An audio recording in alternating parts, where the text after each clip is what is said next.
Good morning. Morning. It's Tuesday, January 22nd, 2019, and time for the Board of County Commissioners meeting of Indian River County. We are going to begin with a moment of silent reflection for first responders, which will be followed by an invocation by Pastor Kenny Pope of Calvary Chapel, Vero Beach, and the Pledge of Allegiance, which will be led today by Dylan Reingold. Please rise.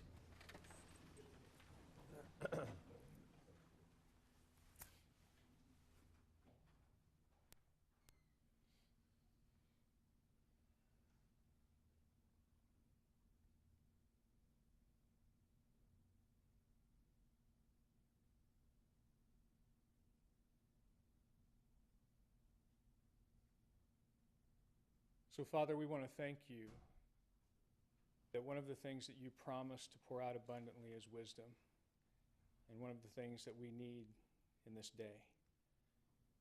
Lord, we pray that our differences do not divide us, but Lord, our perspectives bring unity. Lord, that we can make decisions and that we can move forward for things that are best for this community and this county. Lord, we ask for your instruction and direction. We ask for your guidance. Lord, we ask for your protection. We thank you for our police and our firefighters who literally lay their lives on the line every day for us. And Lord, we do not want to take that for granted. So Lord, we ask that you protect them. And so Lord, at this time, may your Spirit speak. Lord, may you move. And Lord, may you bless this time here. In Jesus' name we ask. Amen.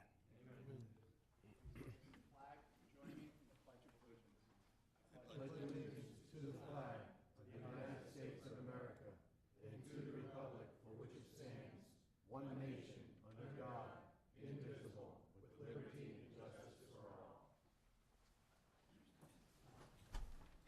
Thank you very much, Pastor Pope.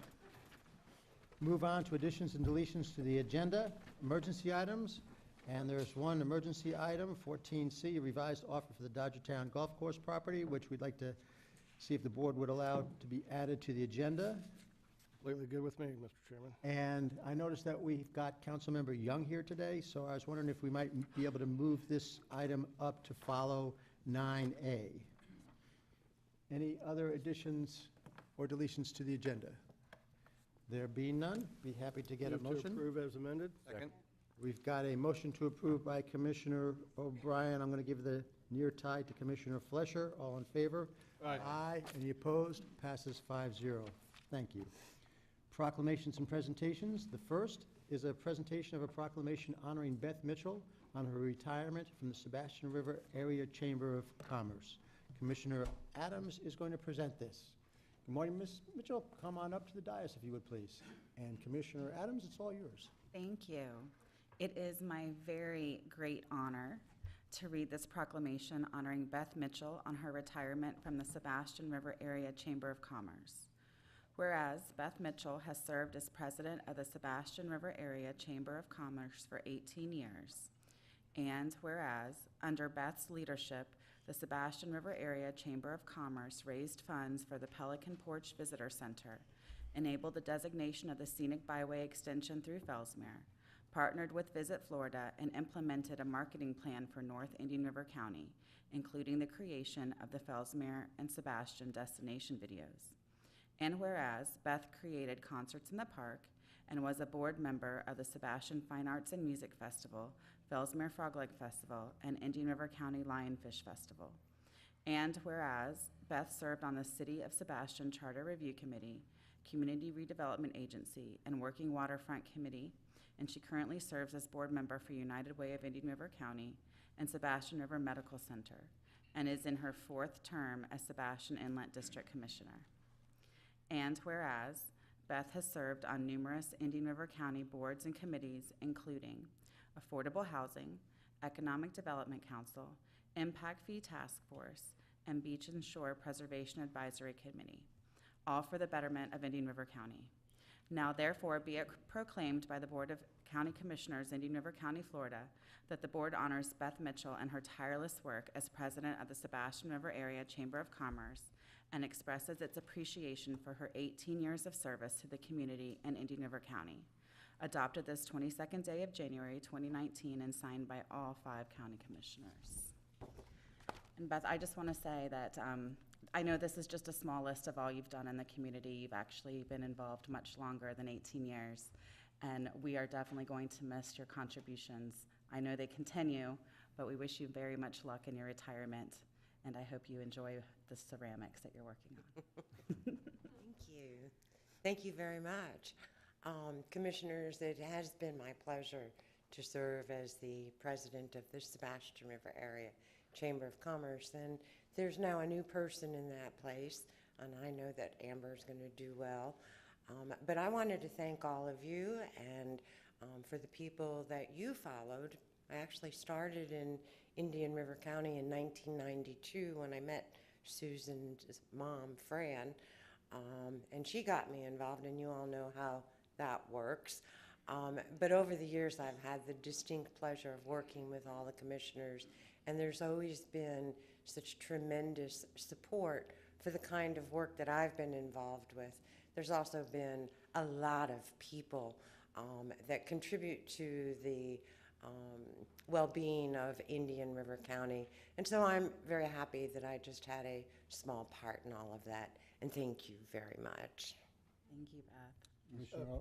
Thank you, Mr. Chairman. You know, Beth has the rare distinction of being the only person to ever kick me off a board before. I was serving as president of the Sebastian River Area Chamber of Commerce when I made the decision to run for office, and the first thing Beth said, even before congratulations or good luck, or, well, you can't be president anymore, and threw me right off. So, but obviously there's a long list of things here, but, and it just barely, and I think probably one of the, to me, the important things Beth has done, it mentions her service as the Sebastian Inlet District Commissioner, but being on this commission back when the district and the county were still kind of butting heads a little bit over sand issues and the impact of the inlet and things like that.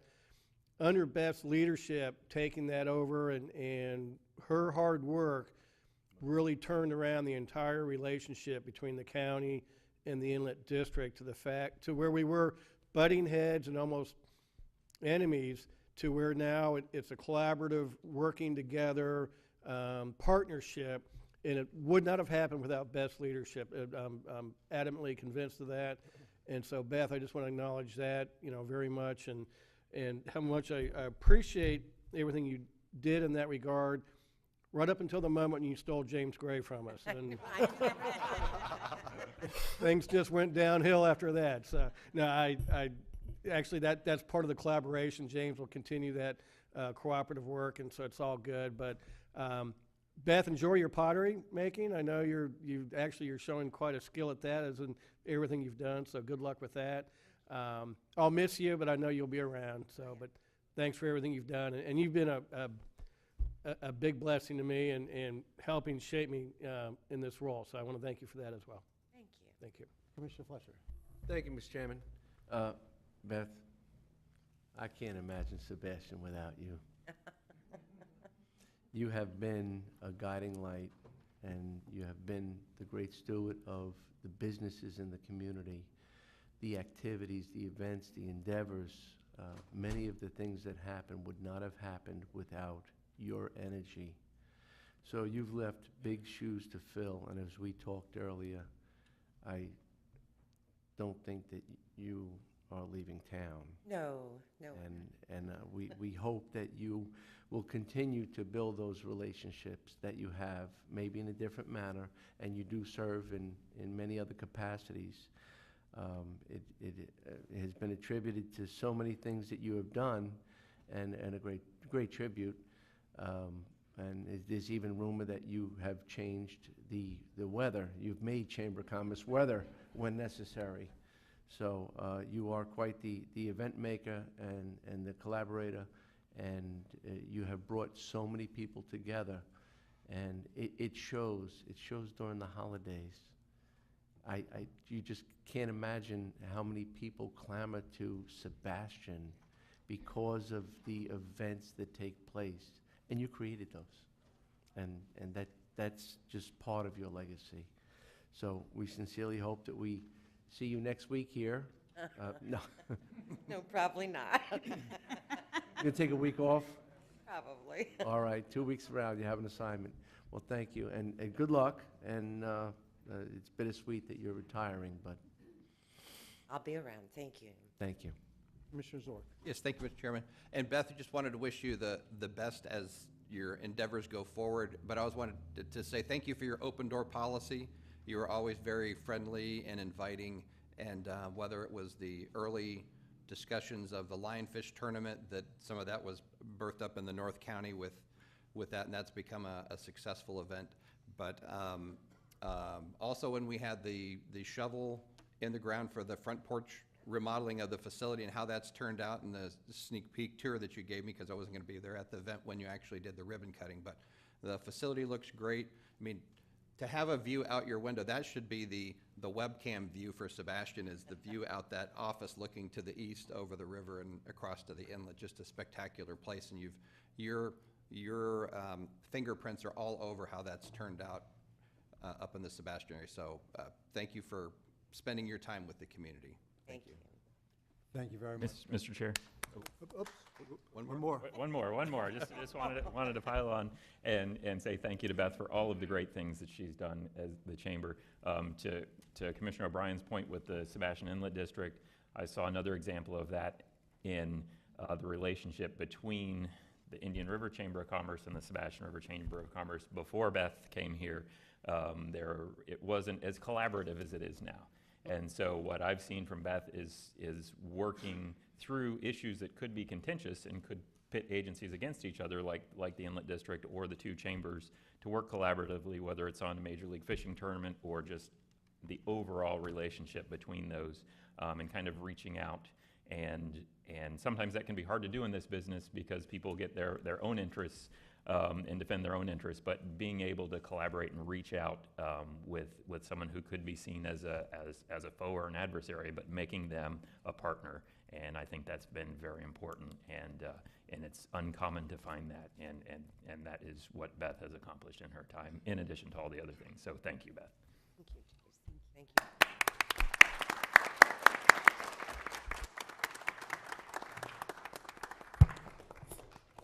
You.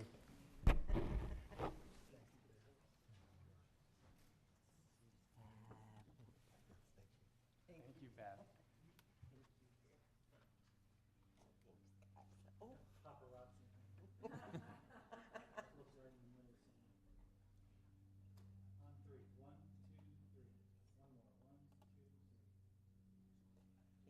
Thank you, everybody.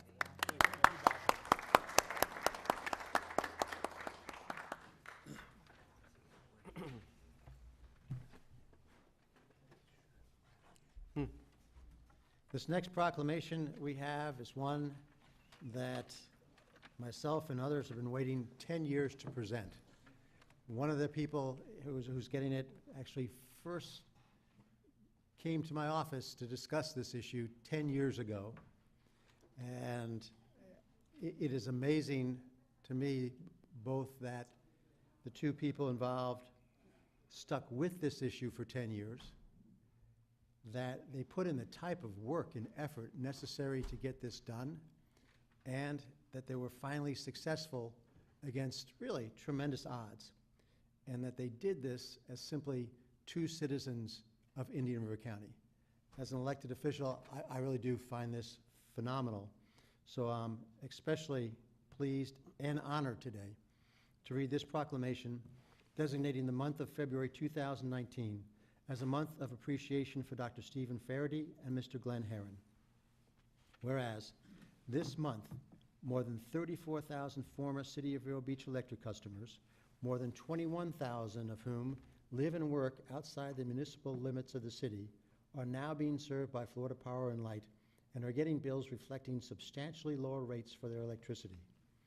And whereas the Indian River County Board of County Commissioners has long held that there was no more important single thing that could be done for economic development in Indian River County than for all electric customers to receive low FP&L rates. And whereas many people worked hard to make it possible for all county residents to benefit from lower electric rates, but the efforts of two county citizens, Dr. Stephen Faraday and Mr. Glenn Herron, who worked tirelessly for over 10 years to get low rates for all, were indispensable for the successful transfer of the electric services from the city of Vero Beach to FP&L. And whereas Dr. Faraday, a county customer of Vero Electric, was driven by the idea that taxation without representation was anathema to American principles. And whereas Mr. Herron was motivated by the belief that while government has many important functions, electricity is a commodity that the private sector is able to provide much more effectively and efficiently than government. And whereas both Dr. Faraday and Mr. Herron, proponents of limited government, understand that for limited government to work and for American democracy to prosper, self-government, as exemplified by their work on the electric issue, is necessary. Now therefore be it proclaimed by the Board of County Commissioners, Indian River County, Florida, that the month of February 2019 be designated as Dr. Stephen Faraday and Mr. Glenn Herron Appreciation Month in Indian River County. And the board encourages all citizens, especially those now enjoying significantly lower electric rates, to thank them for their more than 10 years of tireless work which helped make this possible. Adopted this 22nd day of January 2019 and signed by all 5 members of the Board of County Commissioners. Gentlemen, again, thank you very much for a tremendous effort which has been successfully completed and which I believe will have benefits for this community for years to come. Please take as much time as you want to say whatever you want this morning. First, I'd like to thank my wife Joyce for tolerating me over the past 11 years. It's had a lot of twists and turns, et cetera, in this program. She's tired of hearing about the electrical utility. Secondly, I couldn't have been on this roller coaster ride with its twists and turns and ups and downs with a better colleague and friend than Glenn Herron. And also, I'd like to thank the county board and administration. They've been, since I first started discussing with them in November 2007, they have been consistently behind this effort. It really makes a big difference. And I'd also like to thank FPL. With all the no's that they had over the course of 4 years, they said, yes, we'll stick with you. That made a big difference too. So again, I thank everybody who's participated in this effort over the last 11 years, whatever their role is. Well, thank you, Commissioner. This is a wonderful honor. And obviously it took a village to make this happen. There are hundreds of people that I could stand here for the next hour and list off that have made invaluable contributions to this. And it really has been a community effort.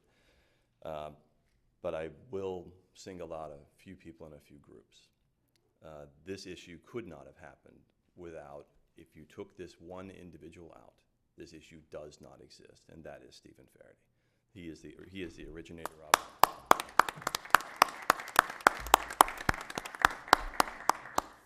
But there are people I think that, and groups that I think do require recognition, and a lot of people probably don't recognize just how much effort they put in. 32963, for example, Lisa's Honor. This is an organization that wrote about this issue every week for 10 years. Without them, the issue doesn't get the advertised and doesn't get the public awareness that was absolutely needed. The County Commission. Your body, including previous county commissioners like Wesley Davis and Gary Wheeler, have been with us 100% from the get-go. In fact, there wasn't a single vote that we ever lost when we came before you. Without you guys, it would never have happened. And I'll tell you, one of the issues I think is probably the sentinel moment that belongs to this body. It goes back to 2014. If you remember, in 2013, we won a referendum. And then shortly thereafter, the public thought, it's sold. And the city council had changed, not for the better. But this organization in those dark days did one thing that stands out, I think, above all others. And that is you hired a lobbyist. You hired an organization that got an audit of the FMPA in the JLAC. That proved to be the turning of the tide. And from that moment on, the issue succeeded. And you are to be thankful for that. We could not have done that without you. But there is one that I'll single out, And he has been with us from the very beginning. And that's your chairman, Bob Solari. This is a guy that has been with me every week. There probably isn't a week that went by that I didn't ask him questions or ask for his counsel. So I'll tell you a quick story. This is back in 2010. Steve and I go up to visit Ralph Popple, who was our representative at the time, and Ralph had also been told by people up in Tallahassee that, hey, this couldn't be done. And you're going to get this buyback surcharge. When you buy FP&L, you're going to get this surcharge on your bill. And Steve and I were like, well, we don't think that's the case. So we left the meeting, and I was less than happy. So on the drive back, I call up Bob, and I said, Bob, didn't go so well with Ralph today. Can I talk to you? Sure, clears his schedule. I bring in the model, this enormous spreadsheet, and one of the hardest things to do as an auditor is looking at somebody else's work. So in I go to Bob's office. He clears his schedule for the day and says, Bob, I've got to work in this buyback surcharge. I've got to convince the public that, that it's not going to be, material, or it's not going to be that important. So Bob goes, sure. Looks at this enormous stack of spreadsheets, and I'm like, there's no way he's going to be able to figure this out. 5 minutes later, he says, this is how you do it. How he did it, he approached it from an angle that was not what I would approach, but he did it in his own way and came up with the answer. So Bob actually made a contribution to that model, and it was how to beat back the surcharge. So again, I want to thank you all for what you've done, and we certainly accept this proclamation on behalf of the community. I think it's going to be a tremendous thing for all of us. Thank you. Mr. Fletcher? Certainly.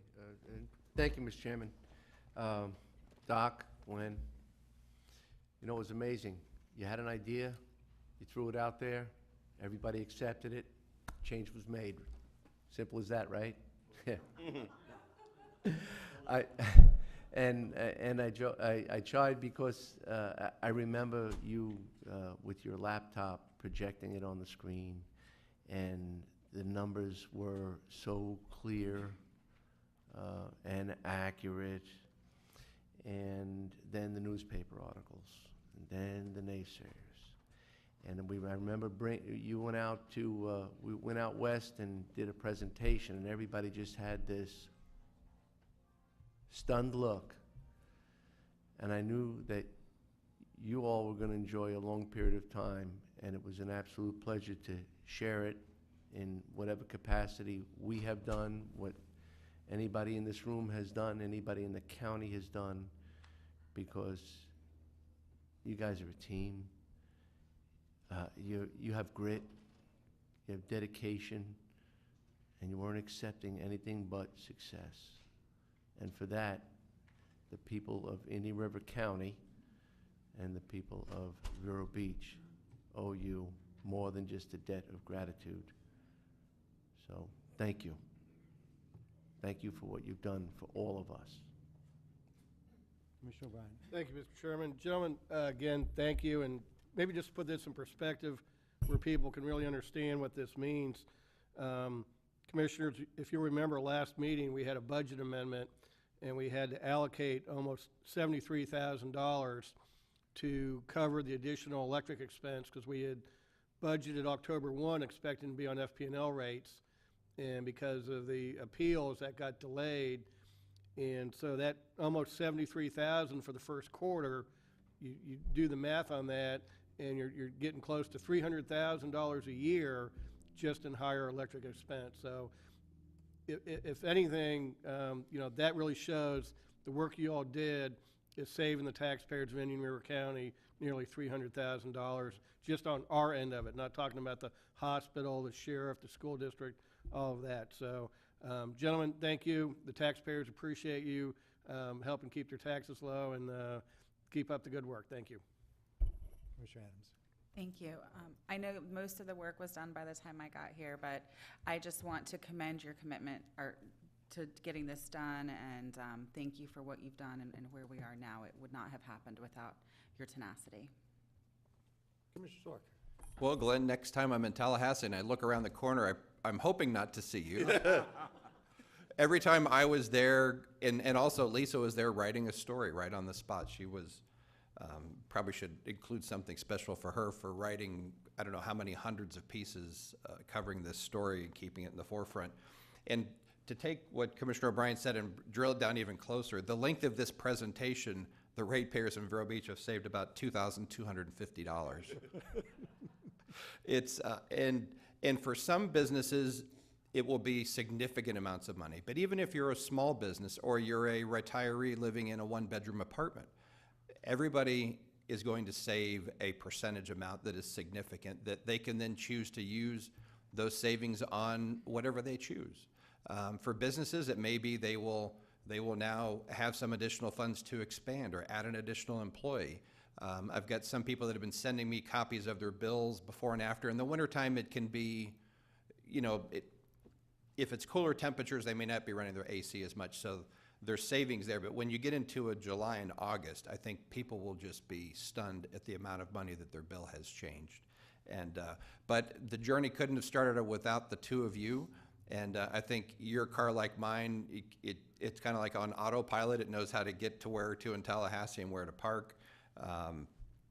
But thank you both for all your efforts, and for Dr. Faraday for and both of your wives allowing you to be gone so much and so many nights working on spreadsheets and keeping us updated with those timely emails of how you would phrase them. Were always very good to see and very important information for the community to know. But thank both of you for your investment. And we do have other issues in the county coming up, so I'd be happy to put those expertise to use. Don't get. Well, great. Thank you. Mr. Rangel. Thank you very much. You know, a lot of times people come to this commission and say, hey, we want the board to do this, or we want, you know, the county administrator to work on this issue. And they kind of just punt and leave it to the board to carry.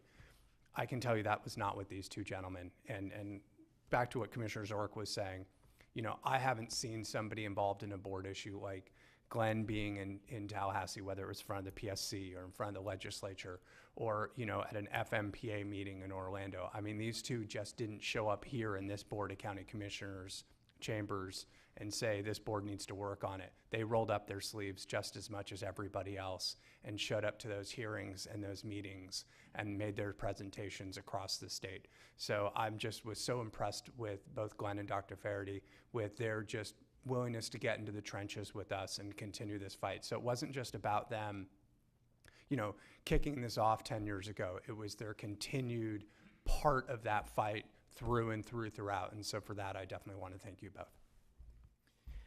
And I'd like to thank the two of you for being there early on when Glenn's spreadsheet wasn't what it turned into later. It was a little not as thorough originally. It was good, but what you ended up with was really quite the spreadsheet. So I can't think of a much higher compliment than one of the best spreadsheets I've seen. But one of the things that I think is important is it's been said the county commission was on board this whole time, and I think that was very important. I think the board didn't get quite enough credit for that because you had the city council, they were against the sale, and they're for the sale, and they're against the sale and for the sale. And the county was stayed in the game, but I have to confess there were times myself personally I thought, scratching your head, I don't know how we're going to get there. We're going to keep trying to work the issue, but there were times of frustration where it seemed like I don't know if this is going to happen. But what I think was key was Dr. Faraday and Glenn maintaining the persistence almost to a faith-like level that this was going to get done. And I think that was important. Keep the pressure on the county, make sure that we stayed committed, and through those dark days, we kept the movement alive. And that is in no. I attribute that to both of you for making sure that we kept on this and that there was a light at the end of the tunnel and we were going to get there. And so I think that's one of the most important things you guys did as well. So thank you.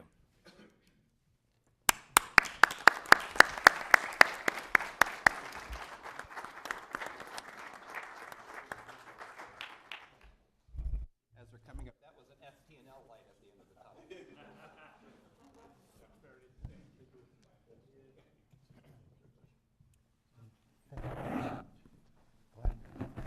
you on behalf of all of us. Thank you. Standing. Thank you. And how many quarters? I think you get two. Oh, no, you need to read, no, no, you need to revisit that. There's at least 3 or 4. No, we can't do your spreadsheet.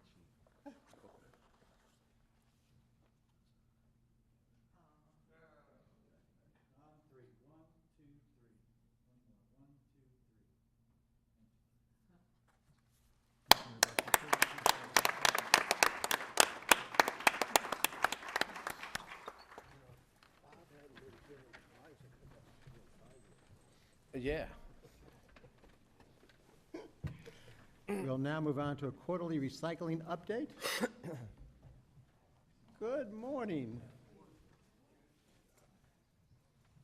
Hey, sir. Good morning.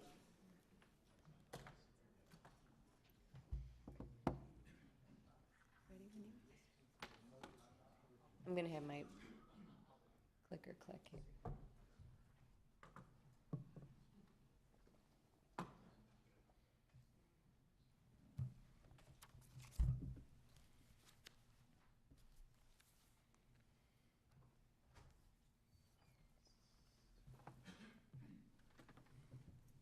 Not clicking. Okay, as of October of 2018, Indian River County entered the 4th fiscal year of single-stream recycling. And although outgoing recycling tonnages have fluctuated from month to month, over the past 4 years, recycling tonnages during the first quarter have increased since single-stream recycling was introduced or implemented in 2015. On November 17th, SWID partnered with Southeast Secure Shredding to host the fall paper shredding event. We brought in 505 cars and recycled 13,500 pounds or 13 bales of paper. Yay! Another successful event. Our next one is scheduled for April. Yes, another recycling event is on its way just around the corner this Saturday, January 26th from 9 to 12 at the North County Pool in Sebastian. And we will be holding the Household Hazardous Waste and Electronics event. A1 Assets has generously donated a new laptop that will be raffled off to residents during this event. One of our most exciting accomplishments of the first quarter was the decision to expand the Indian River County School Recycling Program to 10 more schools. Through the collaborative efforts of SWID and the School District of Indian River County, a consistent education program was implemented at each of the 10 schools, which also included an educational video that was shown at each school. So far, it has been a huge success and also a lot of hard work from some very dedicated volunteers as well. The RAP program, RAP Recycling Action Program, is here. It will officially roll out on January 24th, which is Florida Recycles Day. The RAP program is an initiative of the Flexible Film Recycling Group, and it has been promoted by the Florida Department of Environmental Protection. It is designed to educate and motivate consumers to recycle more flexible plastics, including bags and films, at convenient drop-off locations within the community. RAP recycles plastic film, and it also teaches us what can be recycled, what types, and where to bring it. Currently, the Indian River School District, in conjunction with Publix and the Rotary Club of Vero Beach, have implemented plastic film receptacles in every school throughout the district. Solid Waste and Tropical Recycling and Republic are collaborating with RAP to supply collection containers at each of the 5 customer convenience centers and the main landfill. We are also educating consumers in the community with a wide variety of material, as shown here, that has been provided to us by RAP. Indian River County is one of only 10 counties in the state of Florida that has taken on this initiative. Solid Waste has partnered with Banyan Biofuels and Company to kick off a residential cooking oil program, recycling program. Indian River County residents are now able to bring their used cooking oil to one of the 5 convenience centers or the main landfill for disposal. Banyan has supplied clearly labeled 55-gallon containers at all 6 locations. Banyan Biofuels will pick up the oil and bring it to their Pompano Beach facility where it is filtered and made into biodiesel, which is a renewable, sustainable fuel. We are also working with the Utilities Department to collect data on the 5 lift stations that are most frequently affected by grease contamination. At any given time, an average of 35% of the lift stations are grease contaminated. This will be our baseline for comparison now that the program is in place, and we have created educational flyers and postcards that are available at the 5 convenience centers and other locations for residents as needed. They are also out in the lobby for those that would like to take a look. So, as promised, SWID is out in the community. Local troops and tours have been plentiful. Orca will be bringing 150 fifth graders out to the landfill this month for recycling awareness. Celebration goes out to Vero Green Apartments on their new recycling campaign. Also, commercial success with Kilted Mermaid and the Rocking Tree Brewery working to get other commercial businesses on board. The Heritage Center and the Citrus Museum have also started recycling. And Solid Waste and Curb, in conjunction with Hiram's and Walking Tree Brewery, will be hosting a homemade boat regatta held sometime this June. All of the boats will be made from 100% recycled materials, and proceeds will go to local organizations that raise awareness for protecting our lagoon and other environmental issues. And thank you very much for your time. And thank you very much for the presentation. Thank you. Any questions from Ms. Flack? Just a couple comments, Mr. Chairman. One is I participated at the Vero Beach Elementary cafeteria recycling, and that was a hoot. The younger kids are really enthusiastic about it, and so it's fun to work with them. And I was there on Thursday, so I guess it was the 4th day, and they pretty much had it figured out. I mean, if you ask them, what do you do with that? Well, I got to dump it here, and then it goes here, and so they were getting it pretty good by the 4th day there. So that was a lot of fun. I forget when, but I think you all told us about this wrap thing a month or two ago. So at home, we started taking a Publix grocery bag, and we fill that every week with that additional plastic wrap. It's just amazing how quickly that bag fills up with all the other stuff you can put in there. So I think that'll have a huge impact on keeping stuff out of the landfill. So I hope that really picks up and goes good. And then finally, I'd just like to thank Sue and Humanshu. Our executive roundtable had the Rail Trail 5K on Saturday, and Sue and Humanshu were out there with their recycle containers and making sure all the water bottles and plastic cups got picked up. And I was pleased to say when I walked the trail at the end of the day, there wasn't a single piece of litter or banana peel or anything on the ground. We left it cleaner than when we got there. But I want to thank you and Humanshu for taking time out of your Saturday morning to show up and help with the recycling. So thank you. It was lots of fun. Yeah, that was good. Thank you very much. We'll move on to informational items. I'd like to note 2 retirements. One, there is a proclamation that will be going out to Eddie Wayne Sims, the Road and Bridge Division, thanking him for his 17 years of service.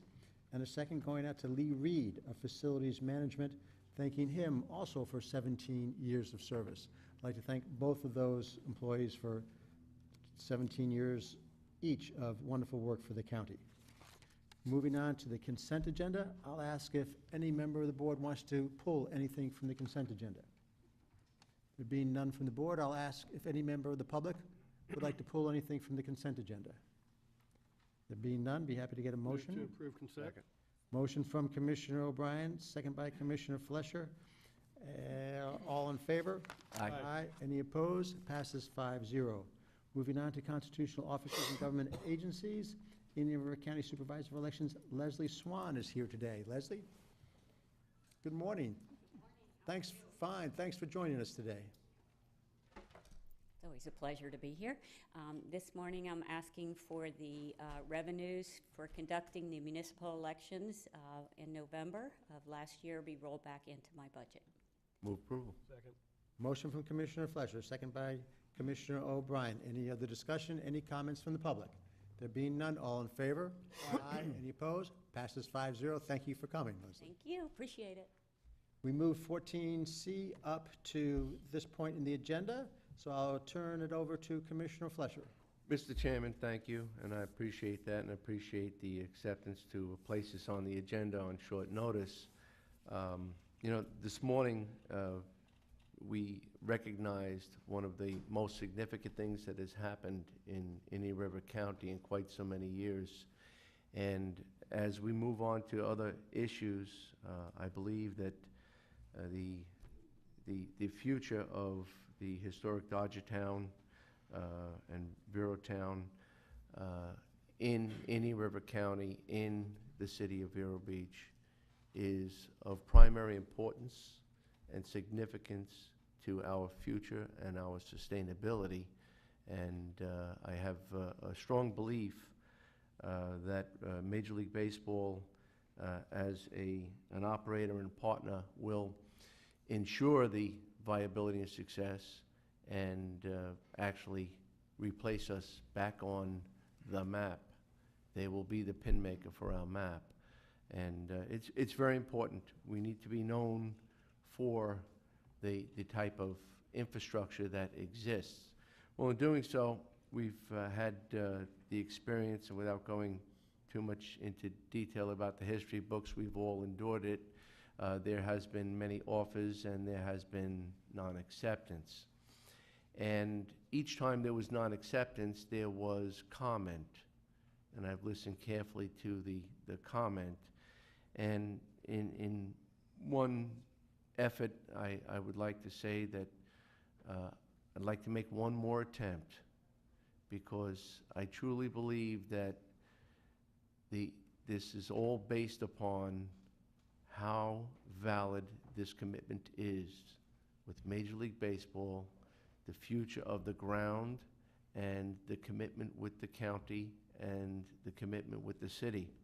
There have been some counteroffers and to do with leasing, and quite frankly, that really doesn't work for the legitimacy of the commitment and the sustainability of the commitment, and with Major League Baseball and Vero Town and the county.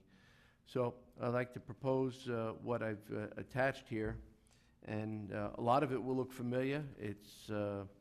There's been a couple of changes. The one change is the purchase price. We kicked it up to $2,450,000 with your approval, if we get that. And the reason why we do that is because their offer from a developer was higher. And I believe that there was some kind of sticking point about there was another offer that was higher, and why would they have accepted ours and they rejected all at this point, and they wanted to table it. Let's be the highest bidder. Let's commit and show them that we are truly interested in this going forward. Again, the county commits to planting additional trees and landscaping along the east side of 43rd Avenue at a completion of widening the project, but no more than 36 months from purchase of the property. And I believe that this in itself is an enhancement. After all, 43rd Avenue is only one of two of the westernmost ways to get into the city of Vero Beach, and it is a very inviting pathway to come into the city of Vero Beach. An important point is that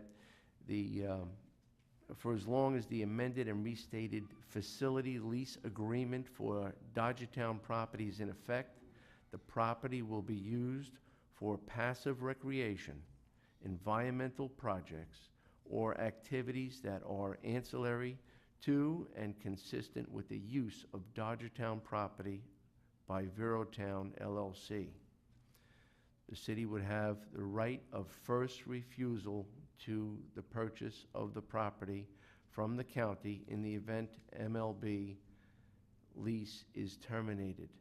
While I don't anticipate that, I believe that was an extremely important point to show that our level of commitment, Major League Baseball's level of commitment, was as sincere as it gets, and by no means would the county be looking at a different avenue if there was a change in our commitment. It would then have to revert back to the city. And I've asked Councilor Bill DeBrawl, who's worked on this with me, to speak about the process just a little bit. And finally, the county will commit to constructing a walking, jogging trail to the property in a manner similar to that shown on the draft conceptual plan that we have all seen just a week ago. So with that, I have attached the agreement, but I want to turn this over to Councilor DeBrawl to explain it if there's any questions about what that right of first refusal actually means to the city. Thank you, Commissioner Fletcher. Am I on? No, I'm still here. I'll jump you up to a hot seat.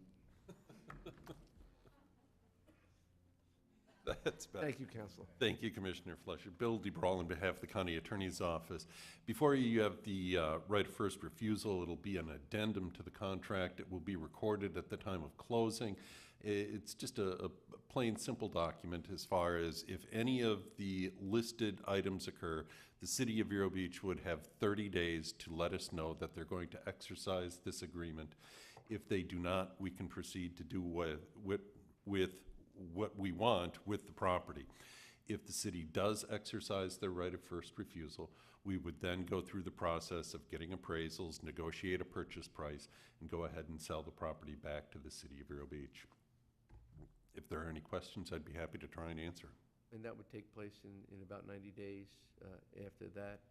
90 days would be a good time to do the appraisals and conduct the negotiations. As you know, going back and forth between the board and the council, it can be somewhat time-consuming. And no limitation on appraisals, and this will be fair market value, and then we will have a negotiation stage and a discussion with the city if this arises. Correct. Okay. Any other questions for Mr. Any DeBrawl? questions? There being none, thank you very much, Mr. DeBrawl. You're welcome. Well, at this point, I'd like to make a motion to direct staff to go forward and formulate this offer. I'd be happy to second it, but do you think we should ask if there's anybody in the audience who might want to speak on this? Well, I wanted to set this in motion, and yes, most certainly. Mr. Chairman, you did mention that Councilman Young is here, and if I didn't want to put him on the spot, but if he would like to just say hello. Hello. There we go. All right. Oh, thank you. Very good. I just want to take the opportunity because I had a very wise lady contact me, and she said, Tony, you need to speak so folks understand where you're coming from. First of all, we heard earlier today how much it's important to be a collaborative and be a mutually supporting entity. And I think all of you who know me understand where I come from. I mean, I think Vero Beach and Indian River County are one and the same. You know, if you talk about Indian River County, you're going to talk about Vero. And if you talk about Vero, you're going to talk about Indian River County. Bob, Peter, Susan, Tim, Joe, you've all supported me over the years, whether it was with the veterans, whether it was with the Centennial. I get it. And living a few blocks from here, this was my neighborhood that I used to ride my bike into and go over to Spillway and walk the pipe, go across the airfield to our rendezvous on the far side.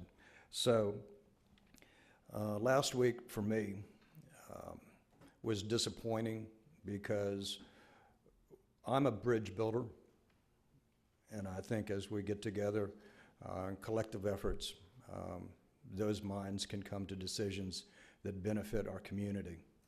And our community, to me, is tied inextricably with Dodgertown. And Dodgertown is a part of our culture and Vero as much as the marina, as much as the airfield. It's who we are.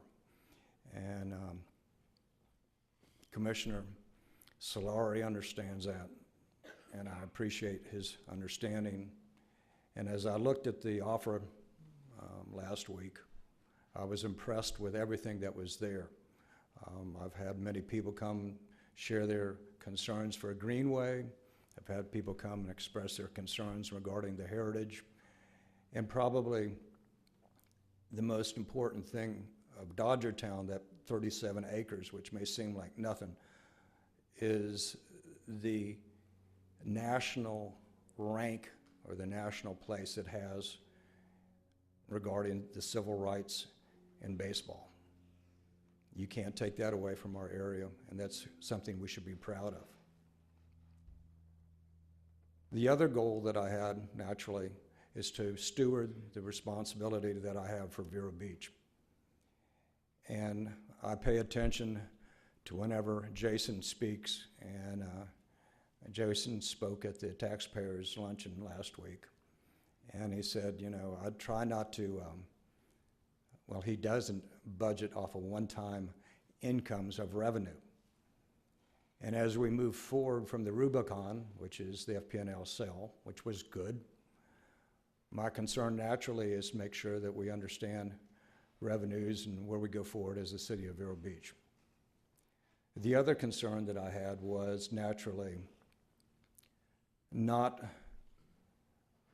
relinquishing or not being negligent on stewarding the destiny of that acreage.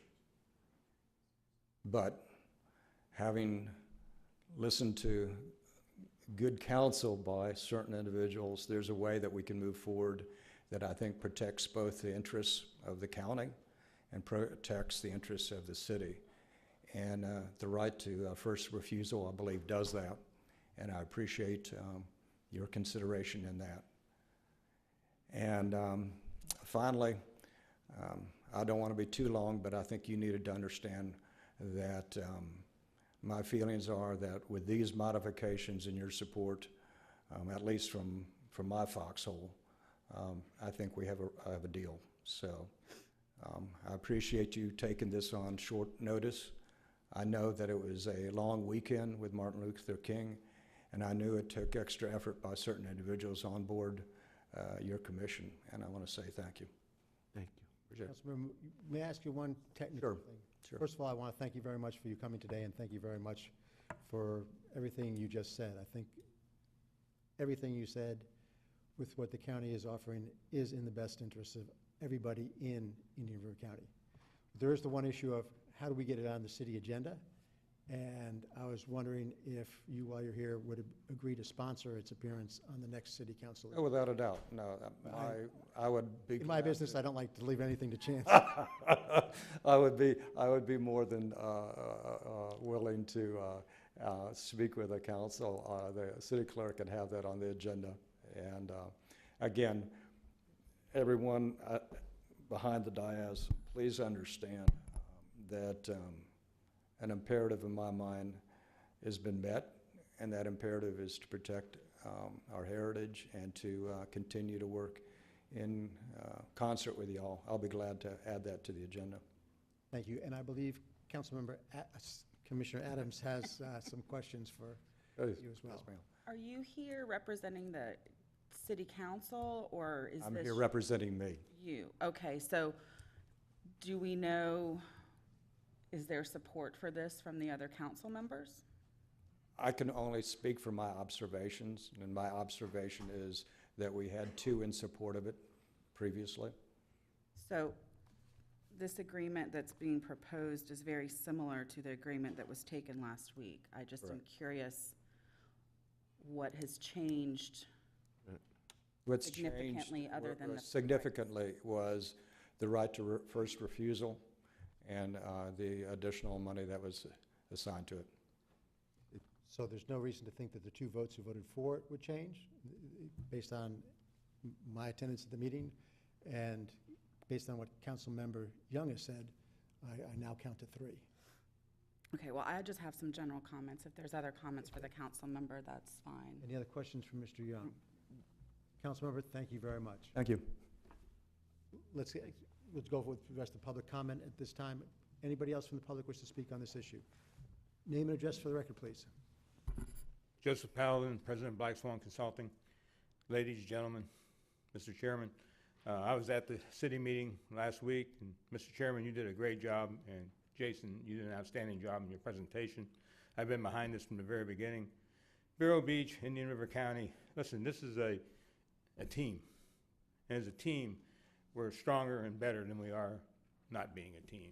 So I've supported this right along, and I think with the business proposal that Commissioner Fletcher brought forward, which is a great business proposal, I support that 100%.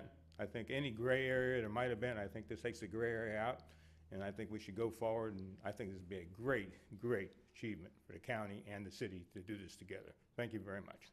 Thank you. Anyone else from the public? Anyone else from the public speaking on this issue?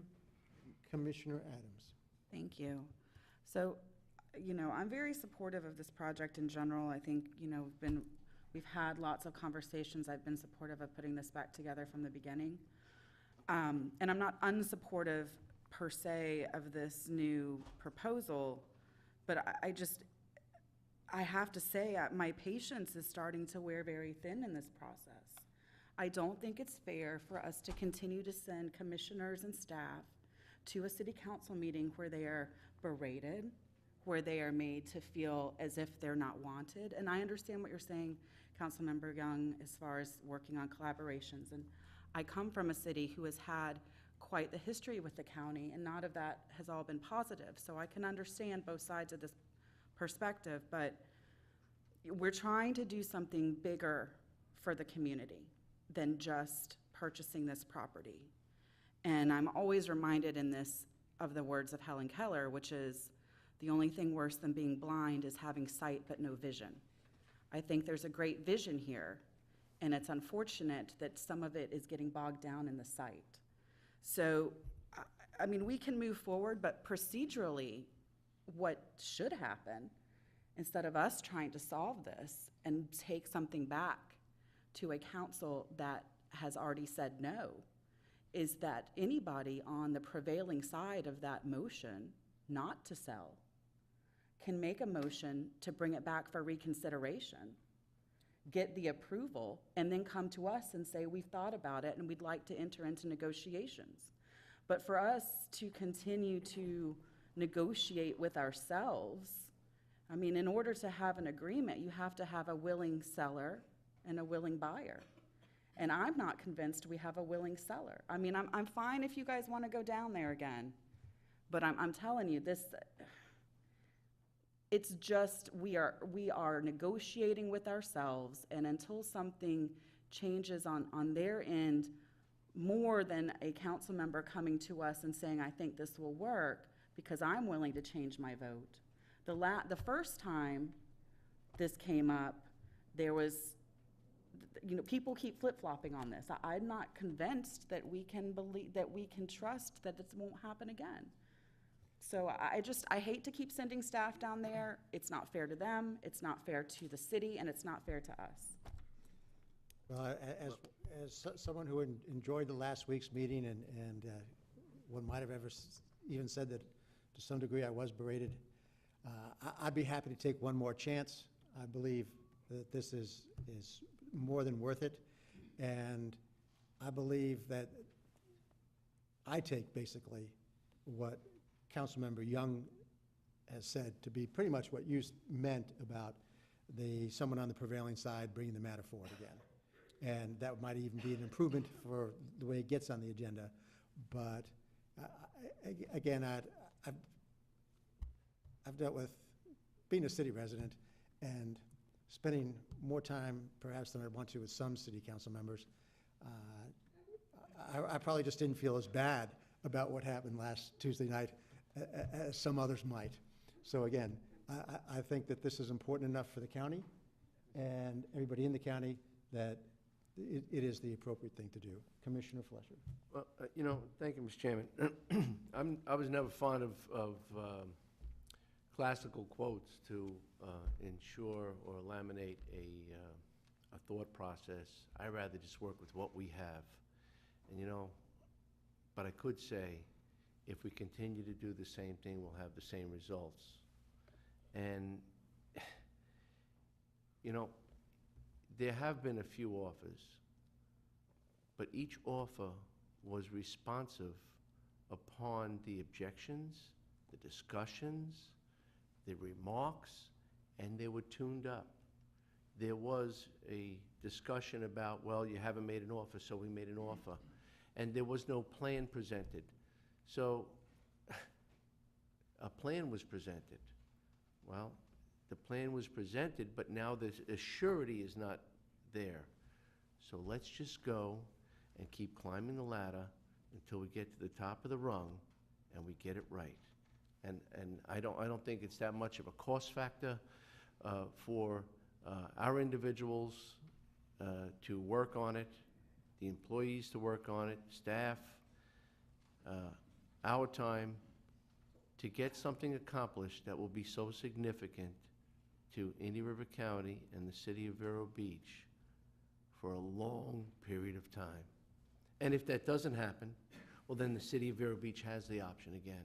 Wow. And I believe that those, excuse me, I do believe that those votes are there, those supports are there, having watched the meeting infinitum. There is a response, and I tried to figure out which response had to be fine-tuned. So, Commissioner, all due respect, I believe that this is probably the most appropriate action. There were some objections that cannot be overcome. So please don't expect a 5-0 on the other side. I don't. And I'm hoping for 3. I'm not expecting a 5-0, and to use your quote, I'm at the top of the ladder, and this is it as far as I'm concerned. I'm willing to support this, but I'm not climbing another step, because then we'll fall over the other side, and that's where I'm at on it. So I'm willing to support this today, but this is the end of my patience with this process. Thank you. Commissioner O'Brien.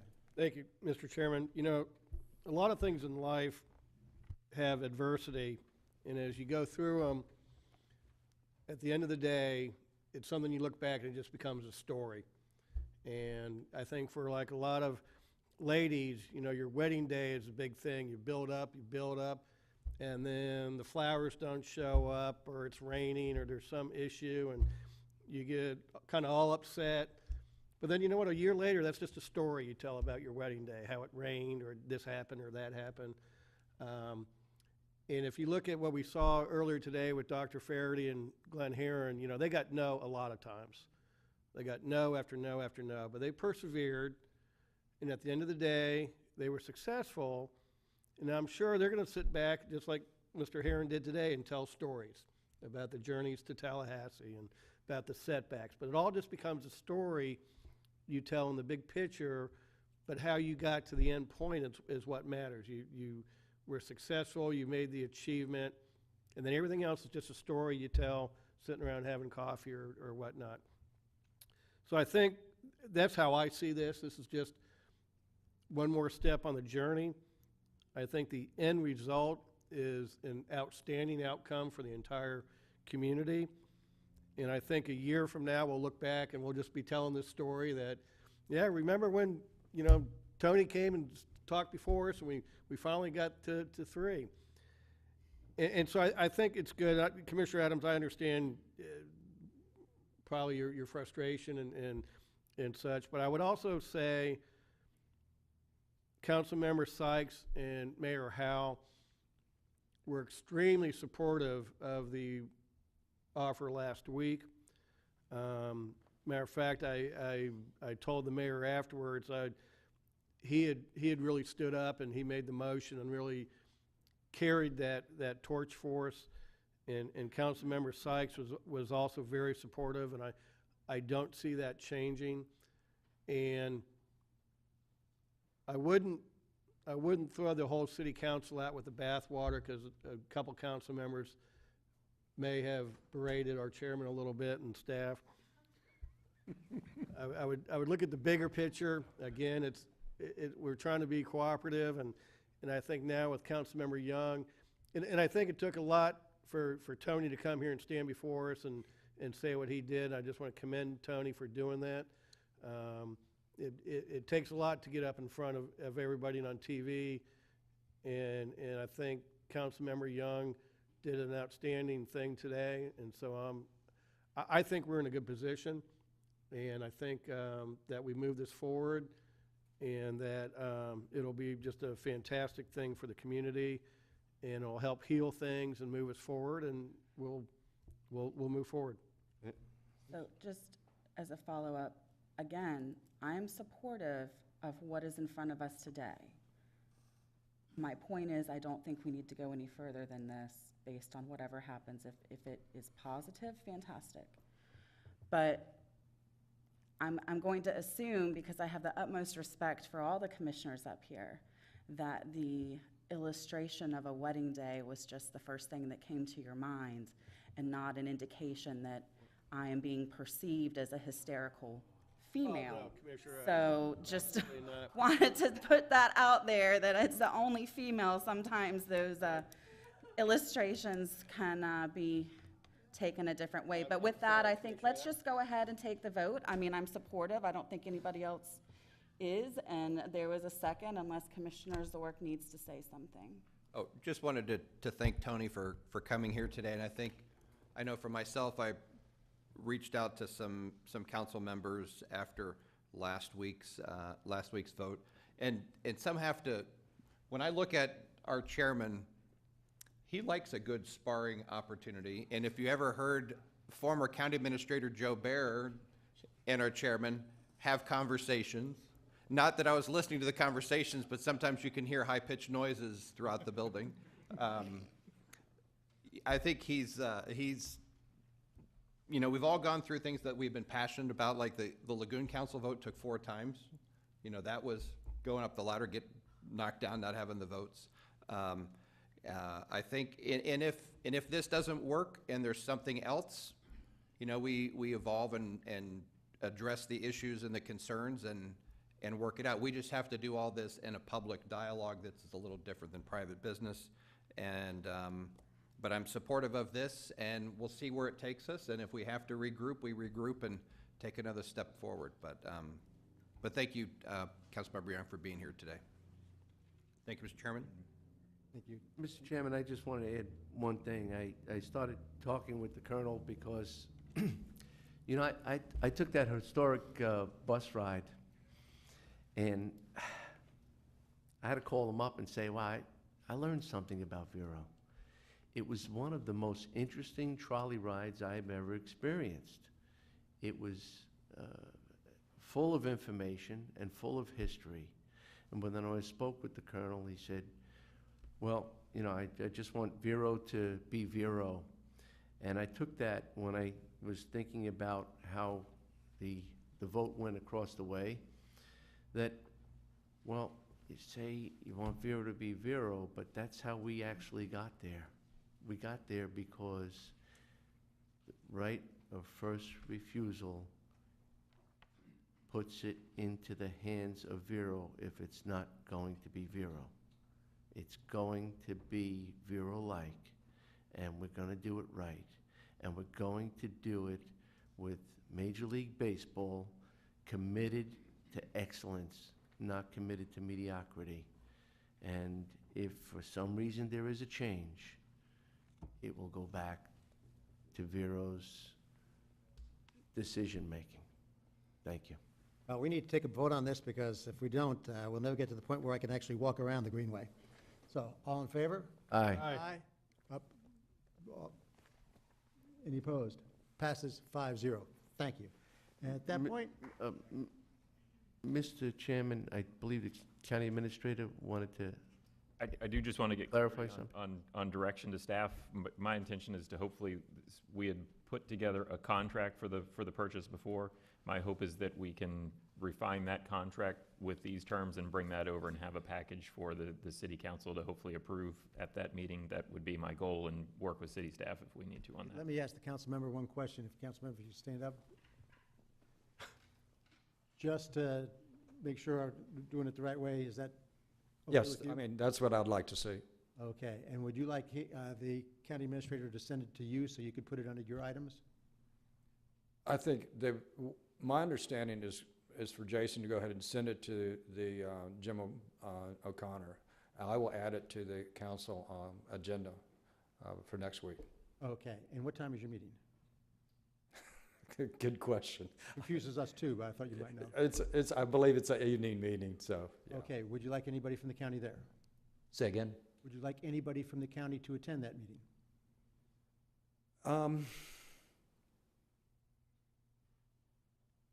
Could I have Mr. Flesher attend? Are you available? If it's okay with Mr. Fleischer, sure.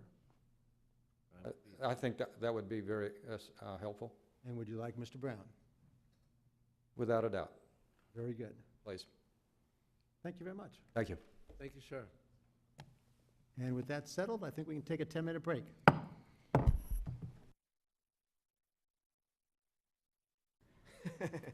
We are now going to move on to public items. And the first public item is actually a quasi-judicial proceeding.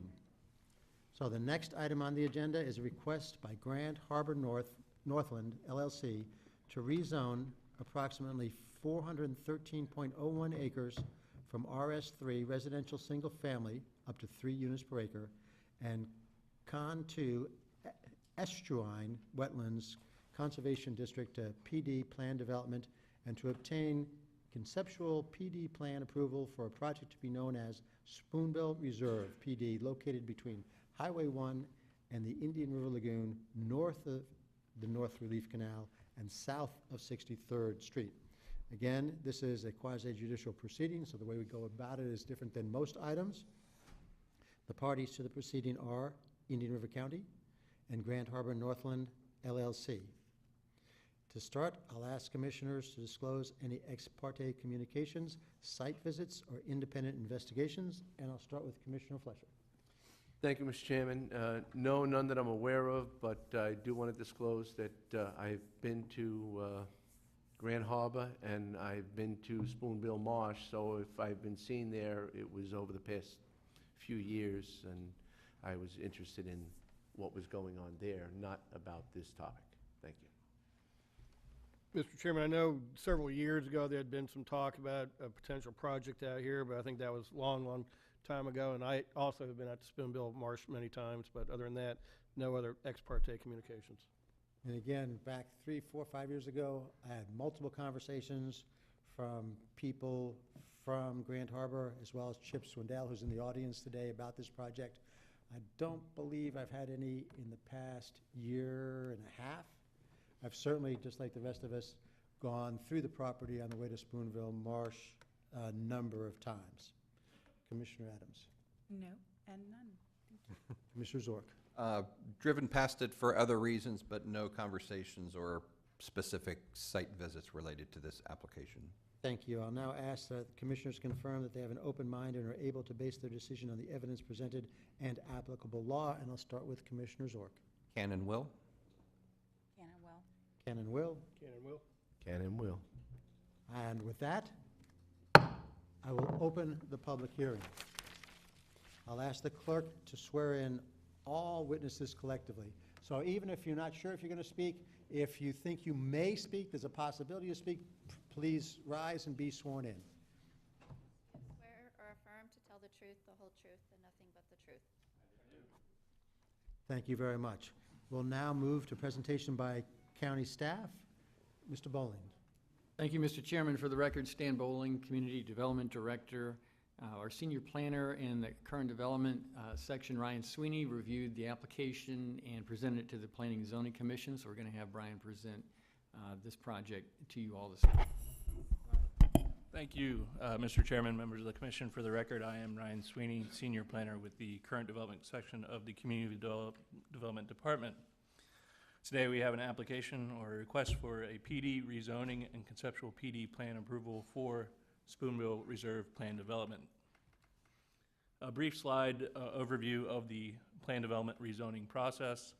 Step 1 is the PD rezoning and conceptual PD plan approval process. That's the step that we are reviewing today. The P&Z provided a recommendation to you all, and the board is to review and approve this process. The second step is the preliminary PD plan plat that is at the P&Z approval level. The third step is the land development permit or land development permit waiver, and that's reviewed and approved at the staff level. And finally, the final PD plan plat is also approved at the board level. That's the final step. Location map showing the location of the overall project site.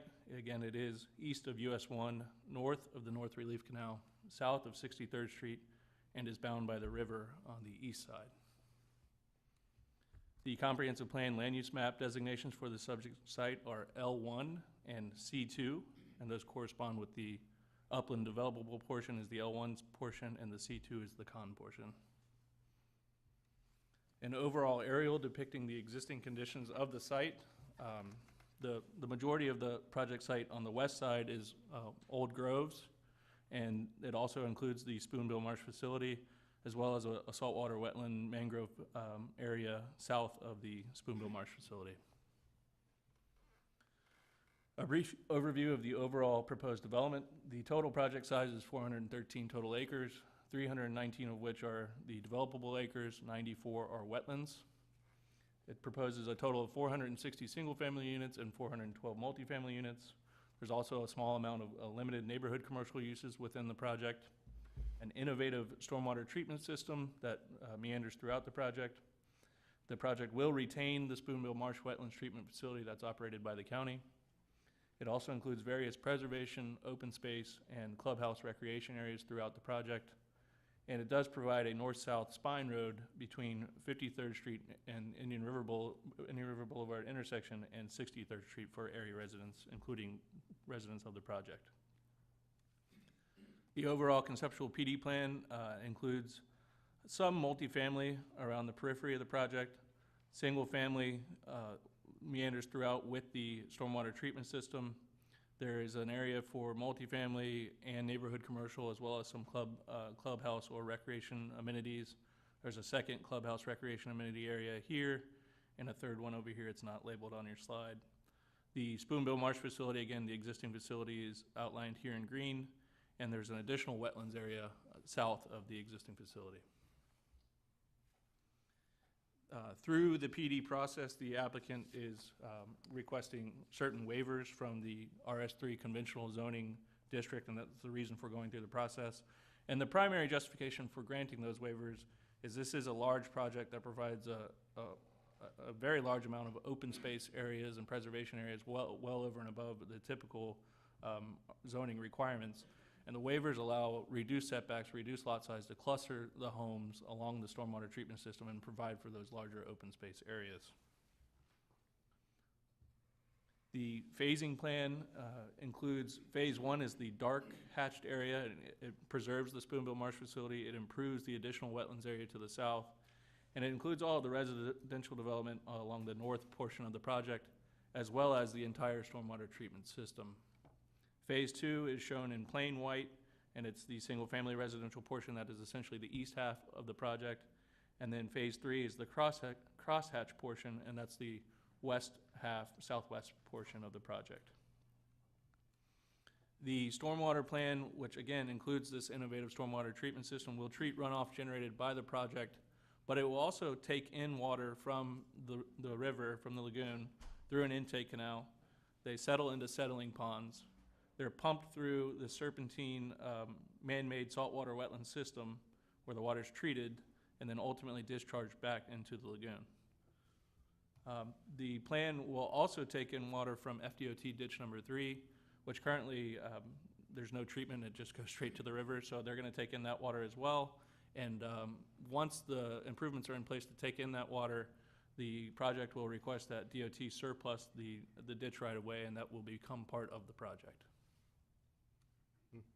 The traffic circulation plan moving north to south, the Antilles subdivision, which is on US 1 and 63rd, is to the north. That project was required to extend 63rd Street to their existing project entrance on 63rd. This project will further extend 63rd Street to their proposed entrance here. That entrance will be served by a eastbound right turn lane. The north-south spine road, highlighted in yellow, provides a connection for project residents as well as anyone else who has. Excuse me, Ryan? Sure. Is that going to be the main entrance?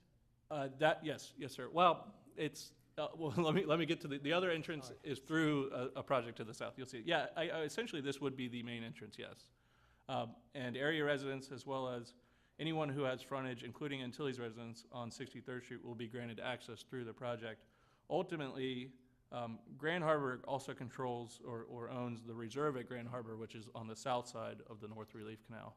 So this project proposes a bridge over the North Relief Canal and access through the reserve at Grand Harbor to ultimately get down to 53rd Street and Indian River Boulevard. So project residents as well as area residents can pass through this project as well as the reserve at Grand Harbor and get to 53rd Street, namely probably the Publix, without even having to go on US 1. And vice versa, they can come from this area back up through without having to go onto US 1. Also, this slide shows what we call the 57th Street parcel. 57th Street, which is really the primary access right now for the county to Spoonbill Marsh, is not actually a right-of-way. It's a parcel that's owned by Grand Harbor North. Technically, it's not a part of the project limits, but through this approval, through staff's recommended conditions, they would be granting an access easement over the parcel in favor of the county, which is a belt and suspenders to our current access agreement with Grand Harbor North. Mr. Chairman, so if you go back, Ryan, so we have that access, but how do we get all the way down to Spoonbill? Right now, well, let's go to the aerial real quick.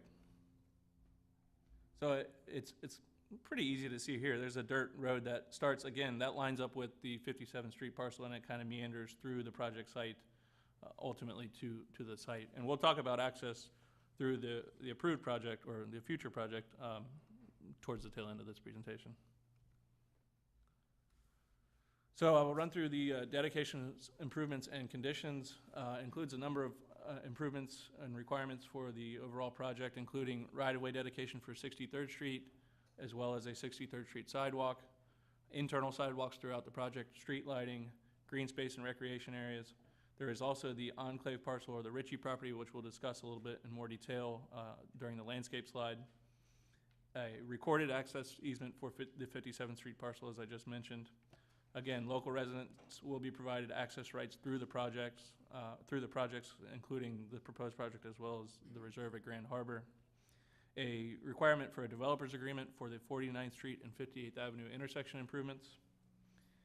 The applicant did request a voluntary 10-year zoning reverter, so if the project does not move forward, is not constructed after a 10-year period, it would just revert simply back to its current RS3 and Con 2 zoning designations.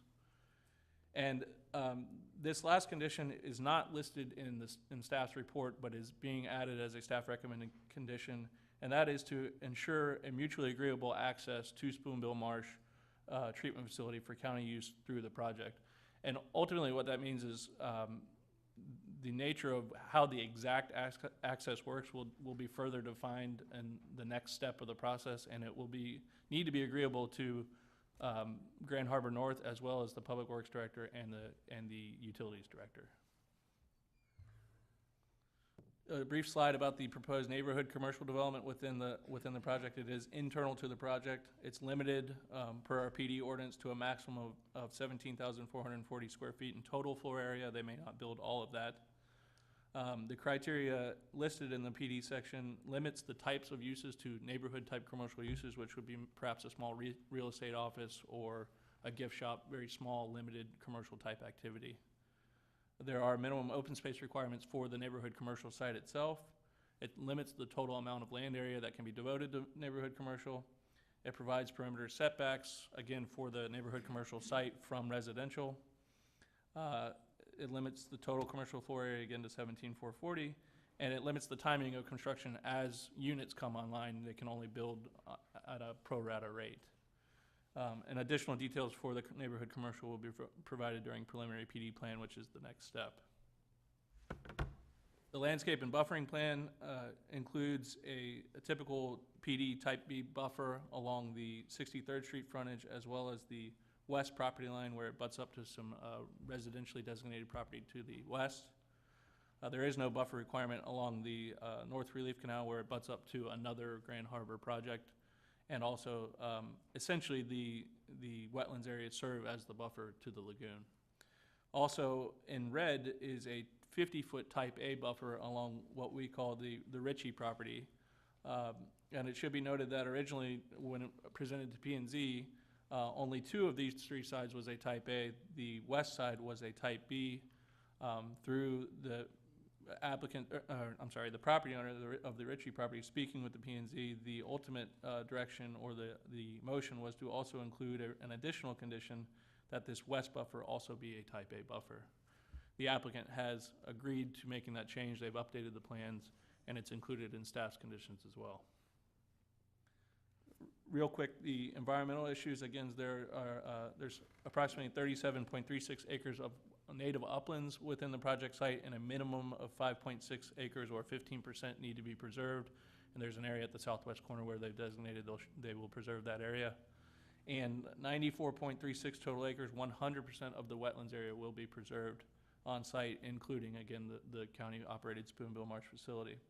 There's also a small amount of tree preservation and mitigation that will need to occur. Most of the site is old growth, but there are a few specimen trees that will be dealt with during the preliminary PD plan approval. The public benefits to justify the waivers, again, the primary reason for justifying those waivers is the large amount of open space and the reduced setbacks that goes with it, but also the enhanced stormwater treatment system is probably the other preeminent public benefit for treating the lagoon water way over and above typical stormwater treatment requirements, protections for the existing county-operated Spoonbill Marsh Wetlands Treatment Facility, an elevated boardwalk system throughout the Spoonbill Marsh facility as well as the wetlands area to the south that will be used by area residents, project residents, and typically by appointment for field trips and things like that, environmental groups as well.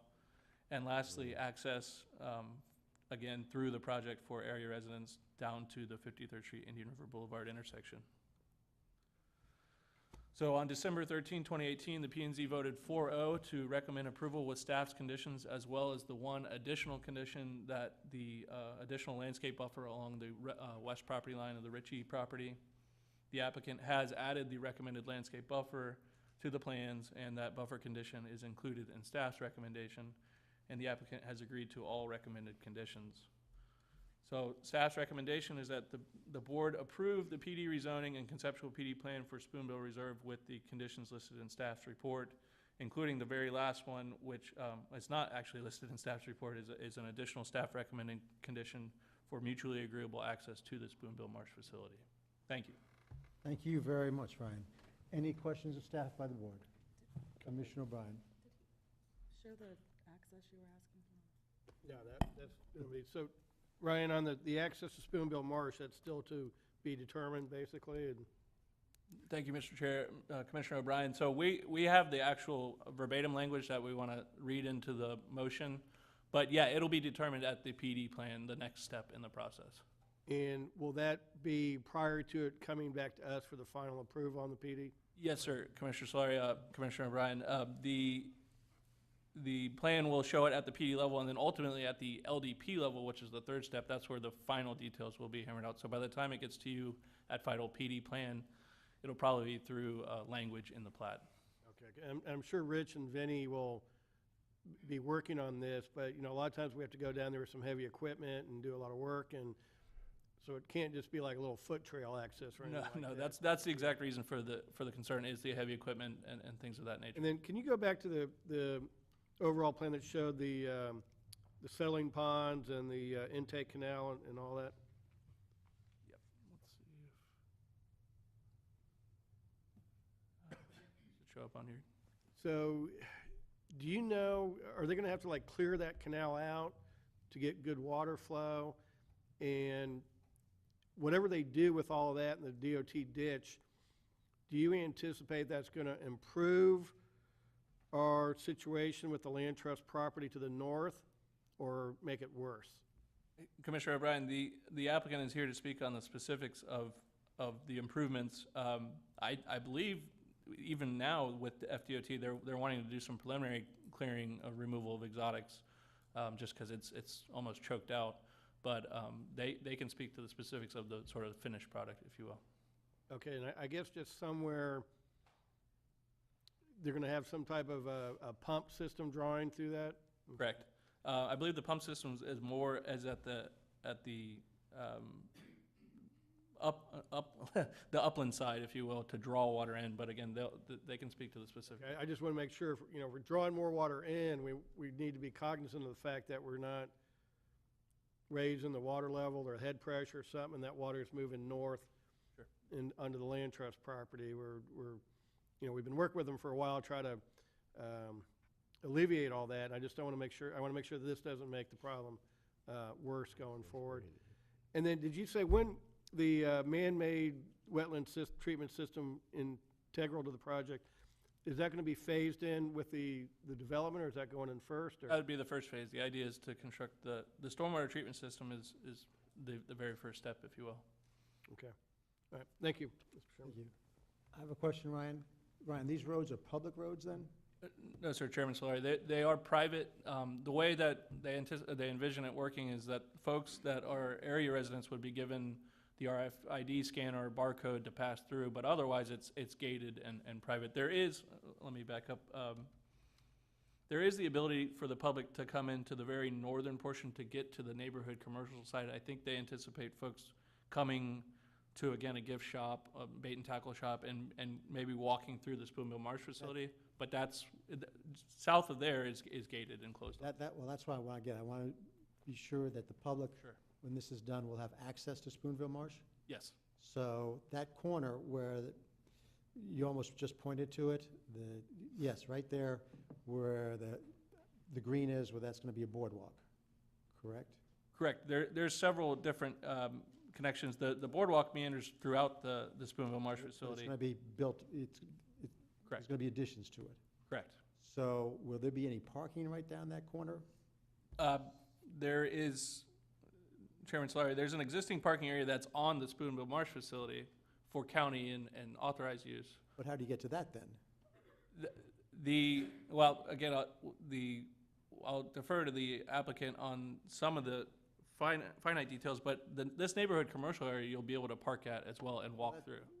Because my understanding is you'll no longer be able to park to the south. Right. You won't be able to get to it. Correct. You'll be able to Okay, park so at the I just neighborhood. want to make sure that there are places, because when I go and walk Spoonville Marsh, I need to get there. Yeah, sure. So just want to confirm that there's parking. I'll ask the applicants too, what sort of parking is up there and what type of access they have to the boardwalk. So thank you. Any other questions of staff? Does Grand Harbor Northland have any questions of our staff?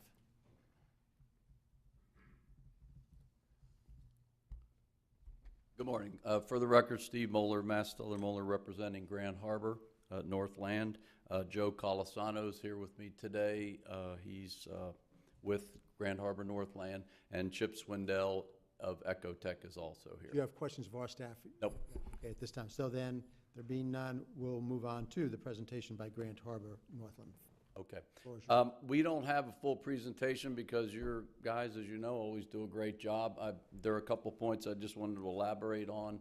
The limited access coming through the site. Because of 63rd Street, when you go west to US 1, you can't turn left. So that'll be helpful to any of the communities that develop to the west of us. I know David Ederer and Richard Bialowski own some land, and Dave Knight and Scott McGuire, and then whatever's to the east.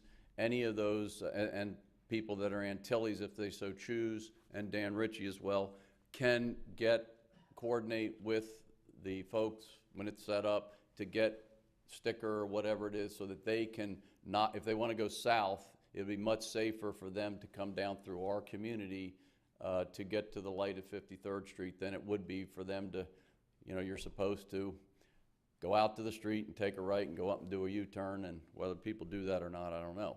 But that'll be a safer way for people to be able to get south from the 63rd Street corridor. Maybe I can explain a little bit. I think this is how we think it would best work for us and the county for access to Spoonbill Marsh. We want to encourage the public to come visit. That's why the northern end of the project is where the commercial neighborhood and a rec area amenity site will be. The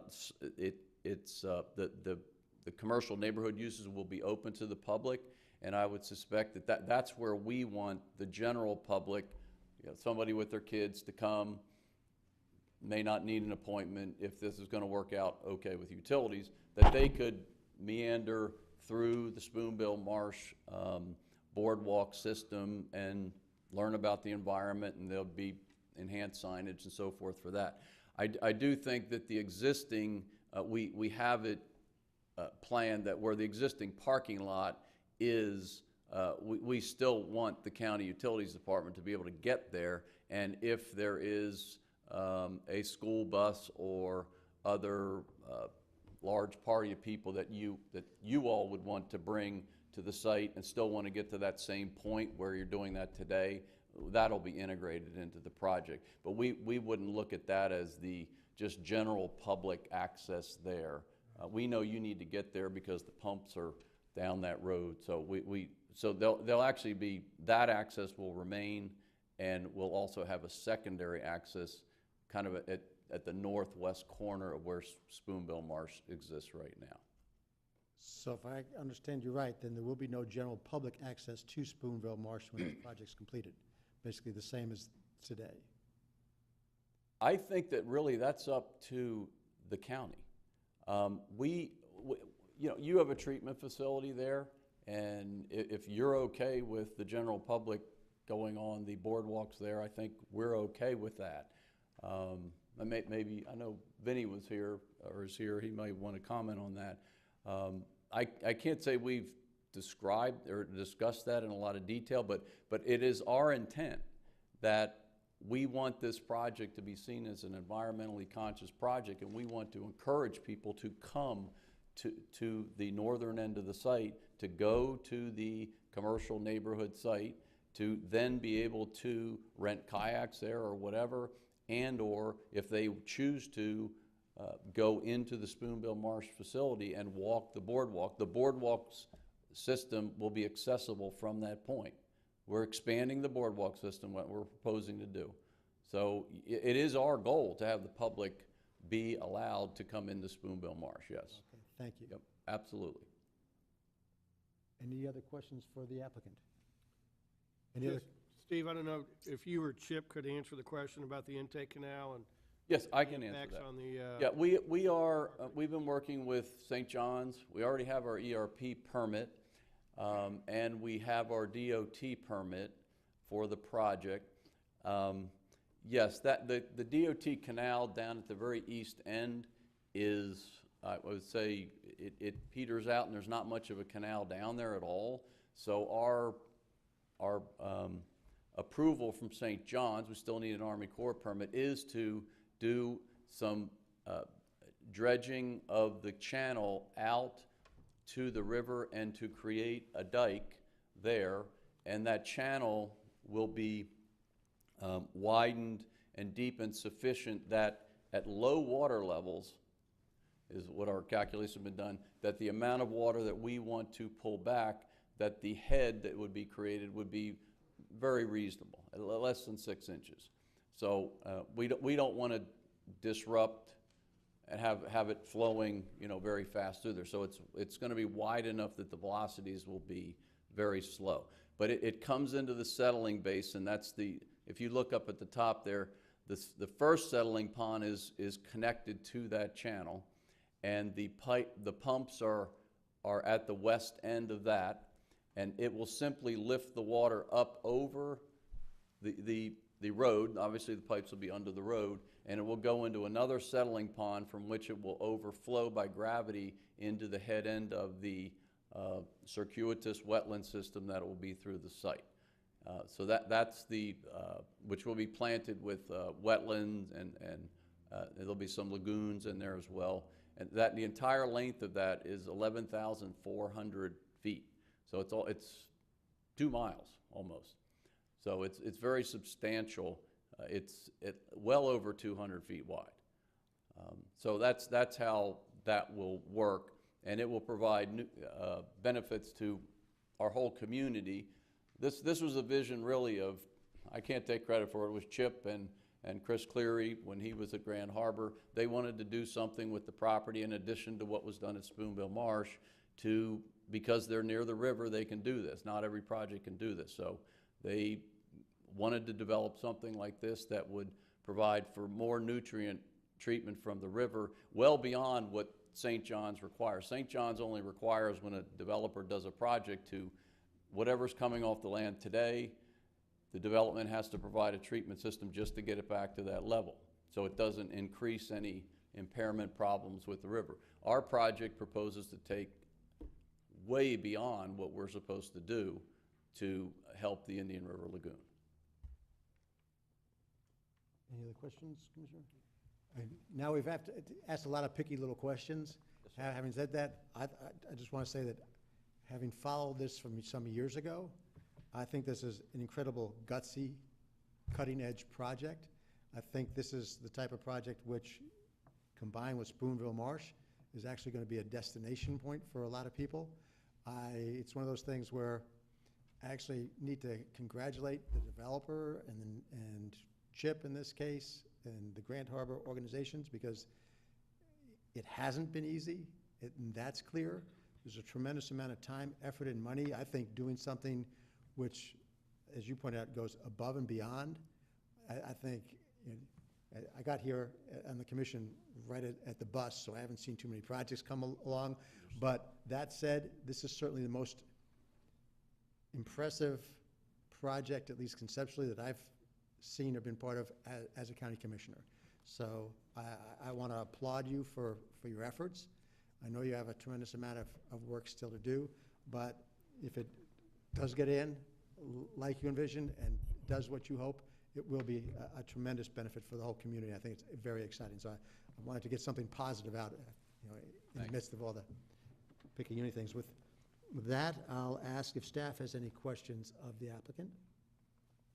There being none, I'll ask if there's any input by the public. Good afternoon again, ladies and gentlemen, commissioners, Mr. Chairman. Yes, I'm speaking as president of Black Swan Consulting, and also Black Swan represents a couple of clients that abut this project. We're fully in approval of this. We support this 100%. We've spoken to the county and staff, and we'll cooperate in any way to be a benefit to this project. And if there's any way we could help as far as right-of-ways or approvals or anything like that, my clients have given me the power to go ahead and make that commitment to do so. So we support this project 100%. Thank you very much. Thank you. Anybody else from the public? Come on up, name and address for the record, please. You can come to that one. Name and address for the record, please. Billy Wagner, 2225 20th Avenue. I have several questions. One, I worked on the landscape ordinance for, I think, 3 years the last time. They did a major revision. And so I'm glad to see buffer type A and type B being used, and I hope they're better than what we had in the past.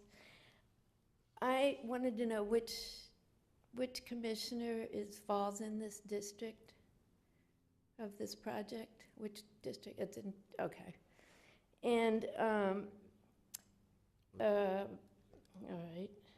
Who is the biological consultant for Grand Harbor? I already asked Mr. Moeller to come on up to the dais to answer some of these questions. So, Mr. Moeller or staff. Chip Swindell of Ecotech, he is here if there's questions. Who's Chip? Chip's right here. Hi. And when you said you were protecting 15% of the acreage, was that of the uplands or of the total 413 acres of the project? Mr. Chair, that's only that would be 15% of the existing uplands that are there, which is about 37 acres. So the minimum they have to do is well, let me go to the slide. So the code is 37.36 total acres of uplands, and 15% of that need to be preserved. So the minimum would be 5.6. And so that's what 5 acres is of 37 is 15%? 15%, correct. So that's how they calculate it? Yes, Mr. Chair, the code requirement is a minimum of 15% of intact native uplands that exist on site. Right. So everything that's let go to Pepper because they failed to manage their property, that gets thrown out. Okay. That's how it's been. Hopefully that'll change someday. So why did they choose the southwest corner? They didn't actually show it on the map, the little piece that's going to be preserved? I don't think they. I don't think I called it out in the slide. It is shown on the plan, but that's where the uplands are. That's why they had. And what type of habitat is that upland? Chip might know.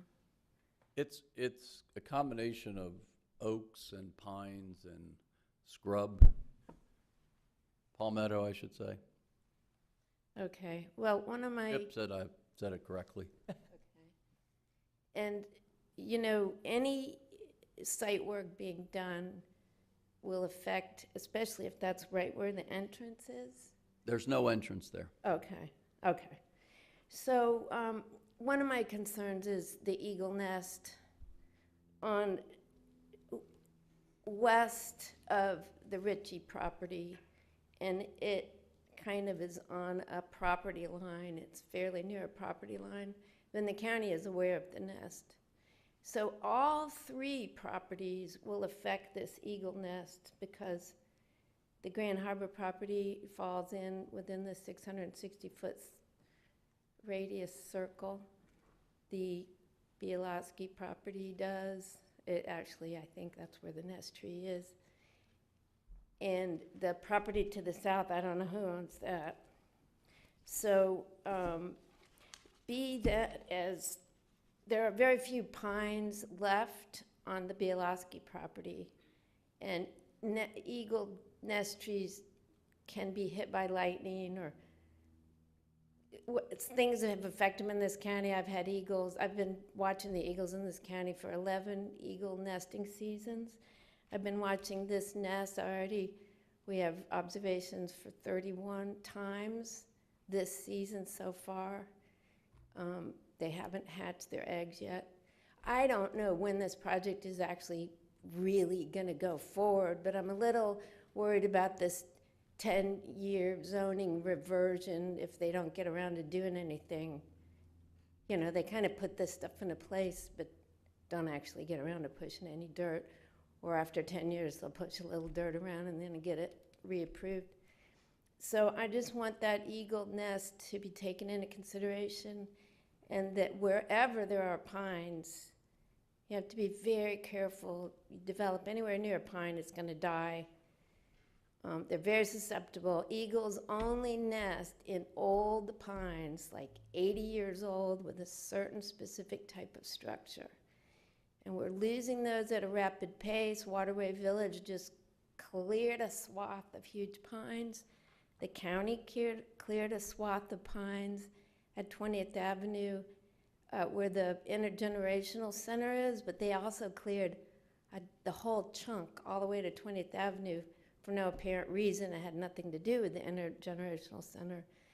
The North Sebastian Conservation Area, they've cleared 99% of the large pines from there to manage for scrub jays, but it was not necessary.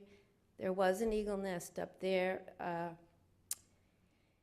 So we are losing our pines. Where 82nd Avenue is going to be diverted, that's going to go right by an eagle nest tree, and they'll be taking out all the pines in the DOT right away, which is, I don't know how many feet across, all the way to Oslo Road. So we need to start thinking about our pine trees, and there is, maybe not in this case, but you'd have to apply it equally to all landowners with eagle nests, eagle territories, which actually go out a mile. You can't have two eagle territories intersect. They will fight to the death. So they're very restricted on where they can expand. We aren't really protecting our pine trees because they can mitigate for them by planting little pine saplings, which will take 80, 100 years to get to the proper size for an eagle. And there are no eagle preserves in the entire state of Florida. So the eagles are just eking out a living where we allow them to. So my other question was if there are any other uplands on the Grand Harbor property that contain pines, could we have an additional protection placed around that? Will they be removing the exotics? Because it's just choked with exotics, and I don't think they have to remove the exotics until they actually begin site work, so this could be 10, 20 years down the road. But it would be nice if they could remove the exotics in a more timely manner. And the 10-year zoning reverter, I just don't think things might have changed by then. I wish it was a shorter time period. That's given them a lot of leeway. And if you have any questions about eagle nests, I'll be happy to answer. Thank you. Thank you. If you would like a tour of the eagle nests of the county, I'll be glad to take you on them. Thank you. Thank you very much for your comments. No questions? No, ma'am. Thank you. Anybody else from the public wish to speak on this? If there aren't, I'll ask if there is any final presentation by county staff. I will ask if there's a final presentation by Grand Harbor LLC. I'll ask the staff to make sure that all documents and tangible evidence have been admitted into evidence and are in the hands of the clerk. Any other tangible evidence? I don't think there's been any. There being none, given that, I will now close the public hearing. I will ask the commissioners to deliberate. I have a question. Oh, Go. down this way. Actually, to the chair, I've got a question. I'm just going through the agenda packet. On page 141 of your packet, page 14 of the staff recommendation, under public benefits, there's a discussion of elevated boardwalk system. In the last sentence, it says the boardwalk system will be regularly available to residents of the project and to the public on a by-appointment basis for educational groups and school field trips, similar to the existing Spoonbill Marsh boardwalk system. Ryan or Stan, can you just help kind of explain that sentence relative to some of the other comments I heard up here about how the public is going to have access through that northern area? I just want to make sure that that issue has been resolved. Sure, Chairman Solari, Dylan. The way that it's set up right now is that's sort of the more restrictive, but Spoonbill could go to the more permissive of allowing the public, again, subject to the utilities department being okay with that. Okay, I just wanted to make sure that it was very clear on the record to both the applicant and to staff that in the event staff were to ask for, no, we want a more expansive, open to the public parking area, that was consistent within the context of what was proposed. Okay. Does the applicant have any questions or comments to that point? Let me clarify. I think from our perspective, Grand Harbor gave Indian River County an easement to do Spoonbill Marsh, which has these boardwalks in it. So we know that we can't just say carte blanche, we're going to let the public in there because you operate the facility. So if it needs to be limited to, I'm sure there's going to be a gate that you don't want people out there in the middle of the night. So things like that. But if you want it to be restricted to what was in the language you just spoke, I would say we'd have to be okay with that. But we would prefer that during the day, normal days, that somebody visiting the commercial neighborhood area or our residents, that they be permitted without appointments to stroll through the facility. That would be what we would prefer. So let me ask it this way. If it's open for your residents, would it be open for the public at the same time? Yes. Okay, if that's the case, I'm good with that. I understand both sides of the issue. So I think that's great. I think that's what your vision has been, the developer's vision has been from the start. And I myself am good with that and understand some of the logistical problems. Any other questions, comments? In that case, we have a motion for approval from Commissioner Adams. I'll be happy to allow Mr. Zork to second it. Any other comments, questions? All in favor? Aye. Any opposed? Passes 5-0. Thank you all. And I'm assuming that was with the additional recommendation from the staff today. Thank you. We now move on to item 10A2. The next item on the agenda is a request by Franzia Properties LLC to rezone plus or minus 16.9 acres from A1 Agricultural District to RS6 Single Family Residential District for property located near the southeast corner of 66th Avenue and 8th Street. This is, again, a quasi-judicial proceeding. Parties to the proceeding are Indian River County and Franzia Properties LLC. And I will now ask commissioners to disclose any ex parte communications, site visits, or independent investigations. And I'll start down with Commissioner Zork. Yes, Mr. Chairman, I'm trying to see if this is the same. I spoke with someone, I was looking at on the application, not listed on the application, but it had something to do with the interconnection, but I think that might have been for a different project to the east of here, maybe 4th Street and 58th.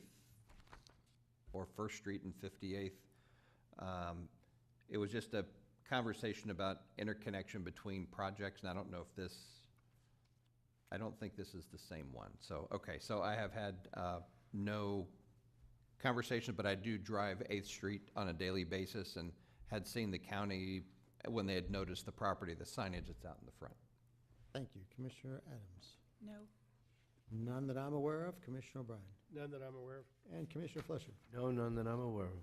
Thank you. I'll now ask the commissioners to confirm that they have an open mind and are able to base their decisions on the evidence presented and applicable law. Commissioner Fletcher? I can and will. Shannon will. Can and will. Can and will. Can and will. Thank you. I'll now ask anyone who might or thinks they might want to speak on this issue to stand up and be sworn in. And I'll ask the clerk to swear them in.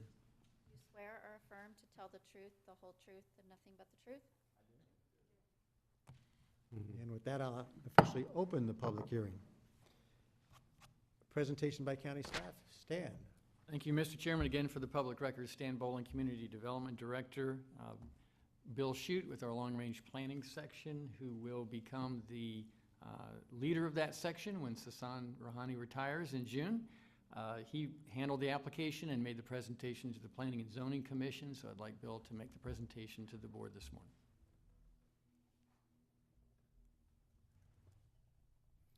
Great. Good morning, Commissioners. Morning. As was stated, this is a request to rezone plus or minus 16.9 acres from A1 Agricultural 1 to R6 Single Family Residential. On the slide above, shows the location of the subject property. It's located near the southeast corner of 8th Street and 66th Avenue. And you can see all kinds of labels on this air photo. Just directly to the east, you have the Laurel Springs planned development. Approximately 2/3 of that planned development is a lake. It's an old marl pit that was started back in the 1950s. The remaining portion includes 6 lots that nearly have frontage on 8th Street. There's a small little cul-de-sac entrance off of 8th Street. To the south and to the southeast, you have Pine Tree Park subdivision, which is an area that was platted back in the 1950s, 50 and 60-foot wide lots.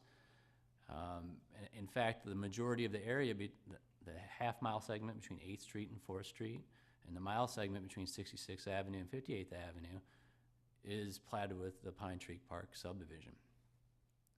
To the west is 66th Avenue, and beyond that is single-family large lot residential with pasture, particularly on the corner. To the north, you also have large lot single-family residential, and to the northwest, you also have single-family residential large lot. So the purpose of this request is to secure the zoning necessary to use the site with uses that are allowed under the RS6 zoning district at a density that's consistent with the allowed density of the comprehensive plan land use designation. On December 13th, 2018, at a public hearing before the Planning and Zoning Commission, the Planning and Zoning Commission recommended that the Board of County Commissioners approve the request. Let me just say too, at that meeting we had some residents, area residents show up and express some concerns regarding the water quality in the lake and the potential development of the site. And some of that focused on would there be septic systems, would there be stormwater runoff. So I'm just making a note that that was discussed, and, you know, internally, the stormwater retention would be handled and kept on site, as well as dealing with water and sewer. There is water and sewer access coming off of 66th Avenue. The lines actually run on 8th Street, but there's access points on 66th Avenue. So will they be required to hook up? Yes, actually, any subdivision, we have thresholds in the comprehensive plan, a policy that any subdivision that is going to be developed within 1/4 mile of the water and sewer needs to connect to those. The A1 zoning district, when it's in the urban service area, is considered a holding zone. It's an area that once a property owner is ready to come in and request a rezoning based on market conditions, then they can certainly come and do so, and that's the case here. With respect to RS6 zoning, it allows for single-family development. It also allows some conditional uses that are also allowed in A1, such as child and adult care facilities and places of worship. Conventional R6 subdivision projects, under the conventional R6 zoning, that requires a minimum lot width of 70 feet. And when you couple that with all the other requirements of the LDRs, dealing with stormwater retention, dealing with your streets, you actually only yield a density of about 2.5 to 3.2 units per acre. So for this subject site, we ran some basic numbers, coming up with about 42 to 54 potential units if they're going to use the 70-foot minimum lots. Now, also with this site is actually, 66th Avenue and 8th Street is actually the urban service boundary line. And there are special buffer requirements when it comes to the urban service area boundary. Approximately 50 feet wide buffers are required, and then you have some opaque features and so forth. Now, like the project before this, you know, with planned developments, this does not preclude them from coming back again and requesting a planned development as a special exception approval use, which through that is possible to increase some of the densities, but that would require further public hearings. On the slide above, you have a future land use map. You can see the L2 residential land use designation, which allows up to 6 units per acre for residential. And as I was saying, 66th Avenue and 8th Street is the urban service boundary. So north of 8th Street and northwest of 8th Street and west of 66th Avenue, you have A1 or AG1, agricultural 1.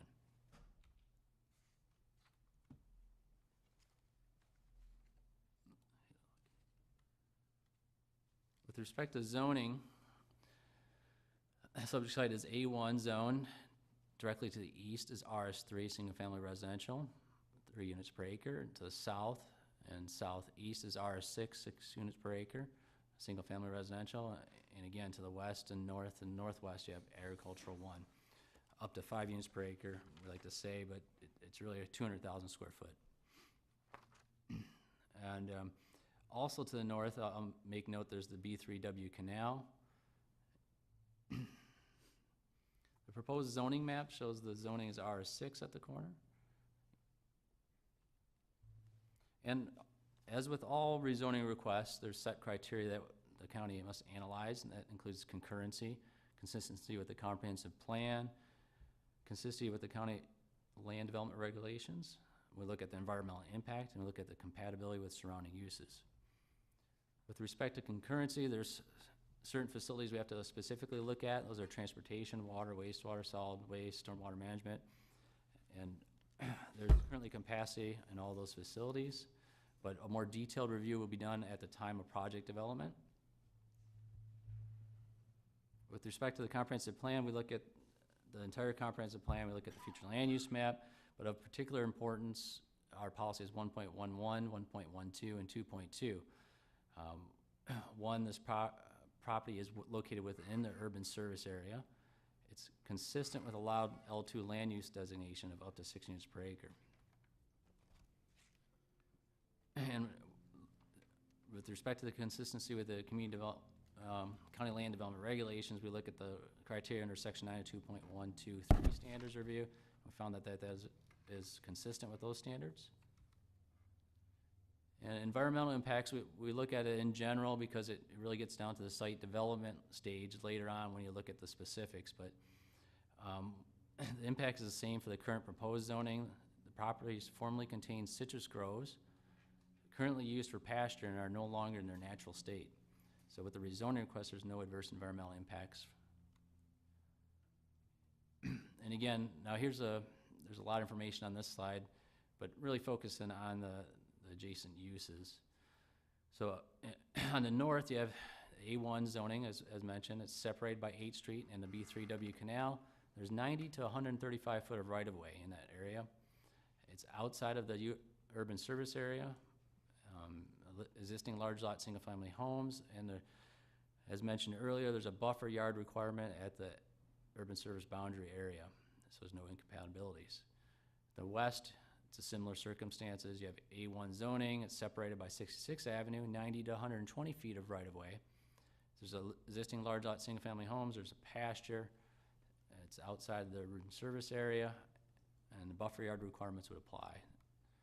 There's no incompatibilities. The south, you have the RS6 Pine Tree Park subdivision. As noted earlier, 50 to 60 foot wide lots.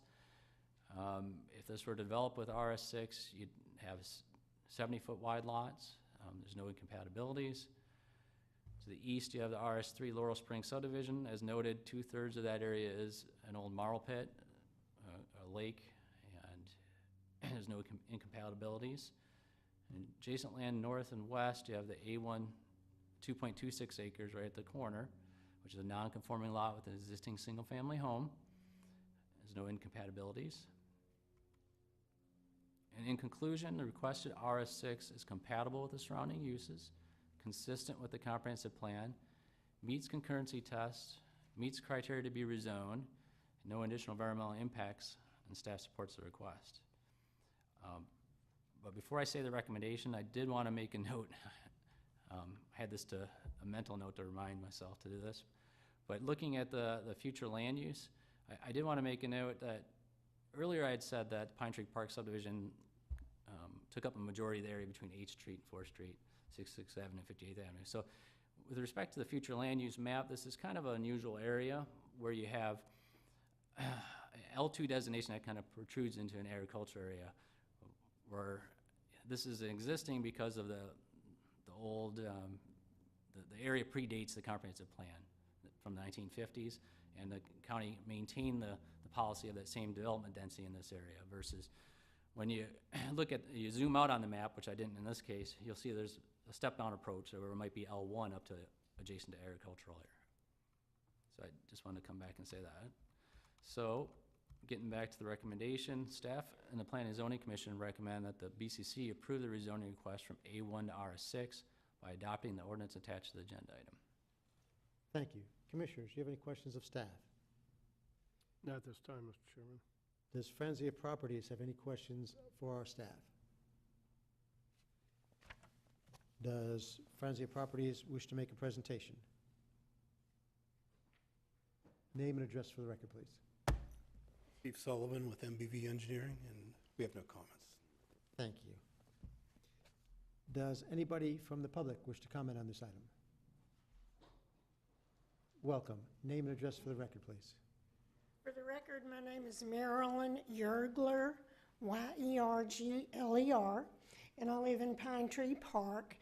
And I fear that this rezoning will affect my flooding problem.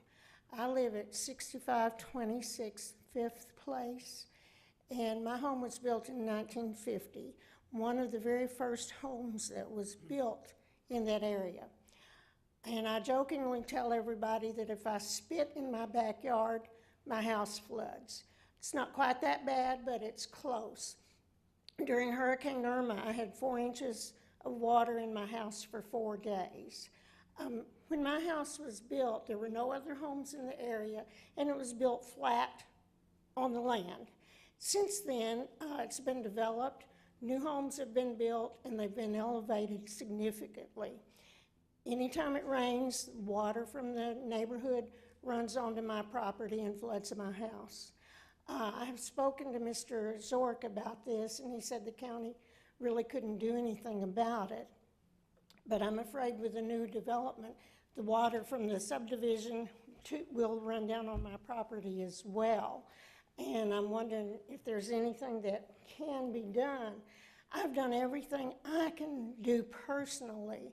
I have sump pumps all around my house. I have put in pipes, and I have, at my expense, dug a swale between my home and the home next door. Didn't work. And after Hurricane Irma, I applied for a small business loan at a reduced interest rate. And I was told, well, yeah, well, I was approved for the loan, but only for cosmetic purposes, to retile, put new drywall in, new kitchen cabinets. I wasn't approved for any kind of loan that would stop the problem. And I wonder if they can tell me, if the staff can tell me of anything they've done that will reduce flooding on my property. Sure. We'll note that a lot of the regulations, especially regarding stormwater, have improved substantially since your development was done, but I'll ask staff to give some of the details for that. Right, so just a couple of things. With respect to whatever zoning district is on the subject property, if it comes in for development, as the chairman said, we have our own county stormwater requirements in place now for them to keep all of their runoff on their own property and in their own system, so they cannot contribute any drainage off-site. That's not occurring now. So I actually think that if there's anything coming from the north now, it would actually be an opportunity for it to be contained. So what we have done with some of the other neighbors, and I'm not sure, Ms. Yergler, if you gave us your contact information at the Planning and Zoning Commission. I was not there for the Okay. first meeting. I was out of state. So what I'd like, if we could get your contact information, regardless of how this property is zoned, what we'd like to do is if there are neighbors concerned about drainage, to have their contact information on file so that if and when we get a development proposal, that's the time to really go over the drainage specifics and to make sure that the requirement that I just spoke about is adhered to. So that's probably the best thing that we can do as far as that goes. And I think that as far as, nothing can change being the lowest house, maybe in that block. I don't know that there is anything that the county can do for her existing situation, but we can make sure that any future development on the subject property would not contribute to it. And we can contact her when they come in with development plans. Thank you, Stan. Okay, I will do that. Great, thank you. Thank you. Sir, name and address for the record, please. Yes, my name is Malcolm York. I'm owner of Lot 3, the home on Lot 3 of the Laurel Springs subdivision adjacent to this property. We have, as you'll see on the map, 6 home sites there. I am the Secretary Treasurer of the Homeowners Association for Laurel Springs. We are looking forward to some development on this parcel, the subject parcel. I guess we'd prefer that an RS3 zoning rather than RS6, but that's a matter for you to think about. We don't have public sewers in the Laurel Springs. There's a high-pressure line that was installed. I've lived there 17 years. I was the first resident in Laurel Springs. I would guess it was about 10 years ago, plus or minus. And I was told that was a high-pressure line that ejects excess effluents from the one down on the river out someplace out west. Whether that's right or not, I don't know.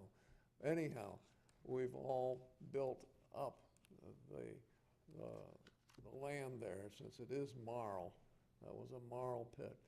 A marl is not something that you can just put a septic system in and think it's gonna drain right, so we've all had to bring in truckloads. I'd say between 80 and 100 truckloads per lot to build it up so that our septics would function fine. And we've had no septic problems. We have 3/4 acre lots, so that's never been a concern of ours in terms of the quality of life, the quality of our water. We have public water there.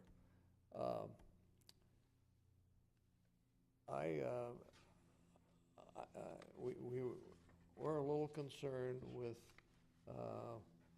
the eastern border of subject lot. There is a canal going the entire length of this east side, and that canal has water in it whenever it rains, whenever we have heavy rains. It drains from the properties in back of us and comes out into the main heavy canal along 8th Street.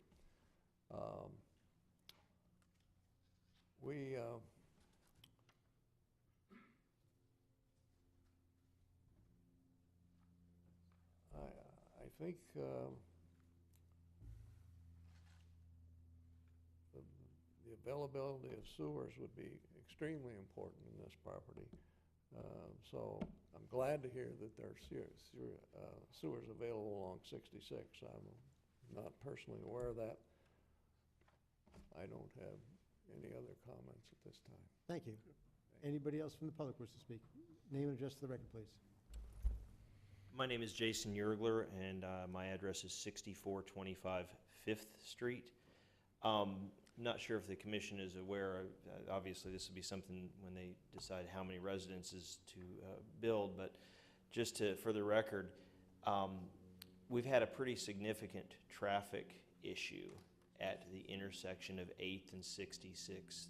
There have been quite a few, since they paved 8th Street and put a stop sign there, there have been quite a few high-speed collisions at that intersection, including, I believe, one fatality. But we've been in communication with the Sheriff's Department over what can be done there. They have since put in a flashing red light, which has seemed to help somewhat.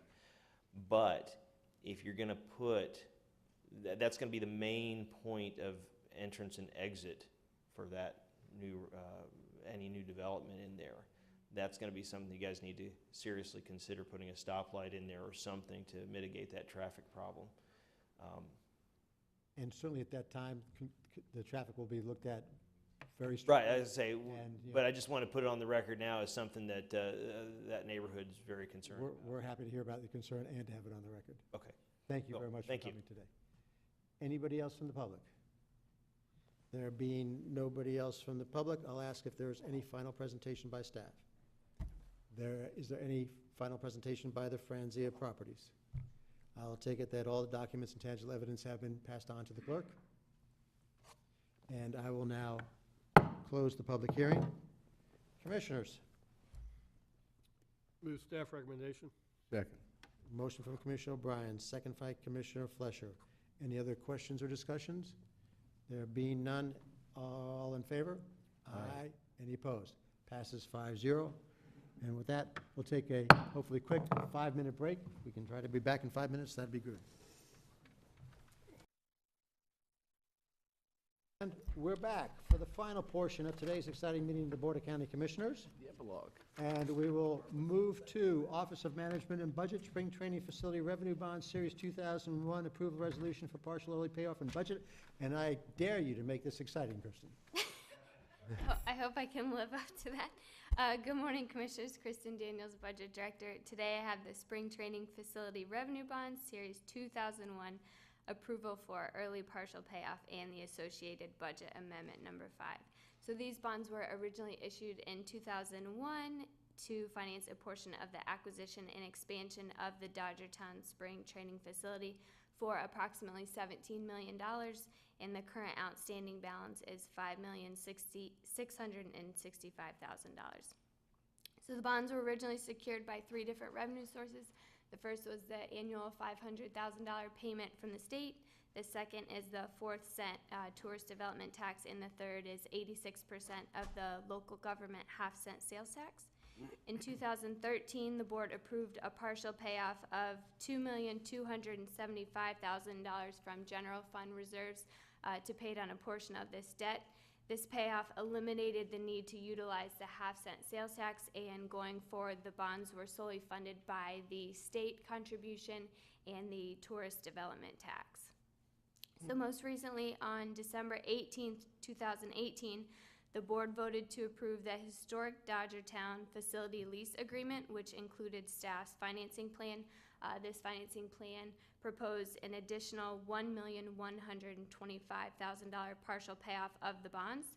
After this second partial payoff is complete, the use of the 4th cent tourist development tax will be eliminated as a funding source, and only that $500,000 annual state payment will remain in place to cover the debt service. The balance of the bonds after the partial payoff will be $4,540,000. So the additional revenue of approximately $700,000 from that 4th cent tourist development tax will be used to fund the historic Dodgertown Capital Reserve Fund. The bonds are scheduled to reach their final maturity in 2031, and the net present value savings to the county from this early payoff is $91,579. So that's all I have. If you have any questions, I'd be happy to address them. Thank you. Of course, there was a lost opportunity for a great spreadsheet, which you didn't see, but I guess we'll have to do without it. Commissioner Fleischer. But I think that was an exciting presentation. Well, again, a presentation Without a financial spreadsheet presentation is without a always- spreadsheet. I mean, but, the audience is always different. But, and may I note that I believe that this was the first presentation as our Office of Management and Budget Director, as opposed to the acting Office of Management and Budget Director, and I think it was stellar. And I think the narrative was well done, but again, going home without the spreadsheet is a disappointment. We do have some spreadsheets in the office that we could send to Commissioner Solari. That don't apply to anything, but that look really good. I will. I'm gonna know. He just likes numbers. I actually read them. I'm gonna know, Commissioner. Move staff recommendations. We have a motion from Commissioner O'Brien, second by Commissioner Fleischer. All in favor? Aye. Any opposed? Passes 5-0. Thank you, Kirsten. Thank you. Next time, I promise there won't be as much abuse. We'll now go to utility services, sole source for advanced utility systems. Move staff recommendation. Second. Motion by Commissioner O'Brien, second by Commissioner Solari. All in favor? Aye. Aye. Passes 5-0. We now move on to Commissioner matters. Commissioner Zork, request to discuss obstacles to affordable housing. Thank you, Mr. Chairman. As you know, at a prior meeting, I had brought up the topic and some of the issues with affordable housing, and we now have the meeting with the committee scheduled for February the 14th. But I wanted to ask a few questions. Is there, I don't know how, and I've asked Dylan this, I would like to be there at that meeting and possibly be part of the discussion as it goes on, as this is kind of the first time this group has only met, I think, once in the last 3 or 4 years, so they haven't been actively working on any issues facing affordable housing. One, logistically, how that might work, since you are the Affordable Housing Chairman Liaison.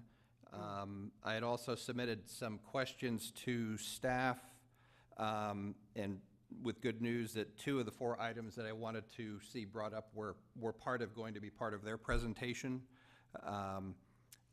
So one, I want to see if there was any particular issues that the other commissioners might have that they would like to see brought up by the committee. So, if no other commissioners, I mean, I think that there would be an opportunity certainly to speak. Okay. And I think this is also an issue which I've been thinking about for a long time, and had discussed with staff sometimes in the past. I've also just, given that I'm a liaison and not a voting member, I can chat with the present chairman, which I've done. I mean, my hope is that, based on the presentations and comments from the chairwoman, comments from you, comments from myself, that this committee will actually get a little bit more active with actually what I have in mind, but I can't say that the committee will agree, is basically a 2-year plan to go over affordable housing. About the first 8 to 10 months educating ourselves on affordable housing, because it's a very difficult subject, but it's one about which the different communities and the state of Florida have been dealing with for some time, so there's a lot of information out there. So I'll spend some time getting educated and then focusing in on more county-specific issues, and then spend a year perhaps coming up with some actual recommendations. I mean, I think some things going in from the start are very clear. We are not going to solve affordable housing in Indian River County, but we haven't had any real discussions on it for a good long time, as you've pointed out. And I think on the margin, we can make certain improvements. And if the committee gets engaged, and I think this is one of those committees that is actually going to have to commit itself to actually doing real work, as opposed to leaving all the work to staff. And if we can get the committee engaged and the public engaged, it may be that we can come up with the best 3, 4, 5 things that will actually help the affordable housing issue. And then that's as far as I've gone. I would think that after the meeting on February 14th, that the committee would have to take a vote and come up with some recommendation to the Board of County Commissioners, because I don't think it can do it on its own initiative. This is somewhat new and different. So I would anticipate that sometime shortly after that February 14th meeting, there'd be an item that comes back to the commission to say if it wants the Affordable Housing Committee to go forward in such and such a way, and that would be a good time for any commissioners to sort of modify the directive of the committee at that time. That's just one person. I think that'll work I think that whole concept will work very well, and I've encouraged people that had brought some questions up to me to be there on the 14th to participate, and even though they're not a voting member, they can still put in their comments from the public as issues or ideas or concerns that they have, and then that can be decided by the committee if they want to adopt those or not, or move forward with them by bringing them back to us. Great. So that's great, thank you. Unless there's any.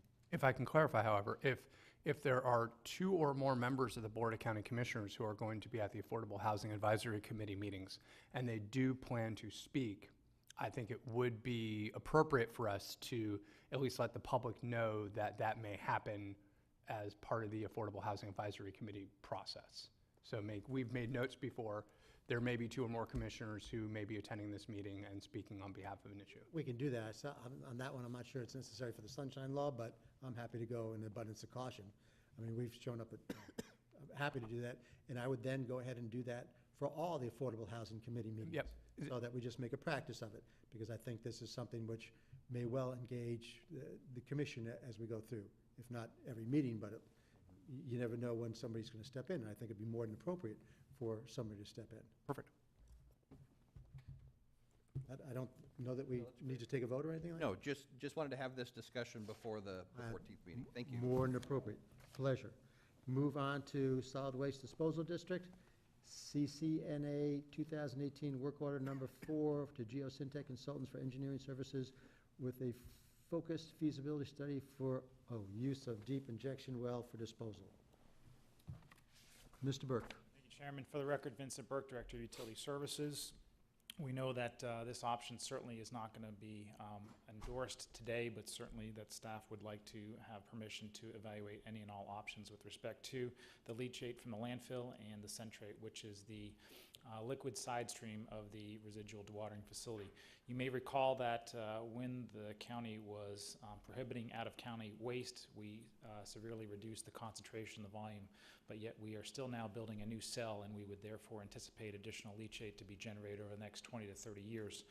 And so this is a study to work with Geosyntec, who is familiar with our operations at the landfill, has done some previous designs for us to explore some options for us to consider, and then bring back those options to the board. So today is not endorsement in any way, shape, or form with respect to a deep well option, but due to the severe regulatory environment in which we operate, there are existing pre-treatment limits that we should be having the leachate and the centrate meet or exceed, And right now, they are being handled at the West Regional Wastewater Treatment Facility. So we had reached out to Geosyntec. They presented, as part of the CCNA, 4 phases for a total of $27,500. And staff is certainly looking for board approval, SWID board approval, to authorize Geosyntec under work order number 4 in the amount of $27,500 for the engineering services related to the focus feasibility study for use of a deep injection well. And staff would also ask for authorizing the chairman to execute the same if approved. I'm certainly available for any questions the board may have. Commissioner Zork. Yes, I think currently there is a permitted, I don't know through what year, deep injection well on the Enios property or now the Frankens Energy piece. I'm wondering if before exploring to look at another one, should we have a conversation with them and see, do they have excess capacity for that well? It's already in place. It's been there, I think, since back to the Ocean Spray days, so that's going back a couple decades. What are your thoughts on looking at that approach before we necessarily look at a new one? The genesis of this actual study was to look at that stranded capacity of that well that's not being used. Even though it is 30-plus years old, we do know that prior to the Enios departure, they were up for renewal of that deep well. Right. And the DEP kind of put it on hold for a year pending the outcome of the transfer. That was probably almost 2 years ago now. We understand that the new owners, Frankens Energy, are interested in that well, but they are looking to actually re-permit that. So I believe they're going through, at their cost, an engineering study to evaluate. There's a lot of pressure tests and or studies that have to be done to verify the integrity of that well system. They had mentioned to us that they might have available capacity, which is roughly about 10 to 12% of that max day discharge, about 1.2, 1.7 MGD. So we would then see if that would be part of this to look at getting it from point A to point B. And then the other portion is to say if that were not an option, what would it cost in general terms? Right. And then we can present those summary results to the board. Yeah. Right. Okay, thank you, Mr. Chairman. Commissioner O'Brien. Thank you, Mr. Chairman.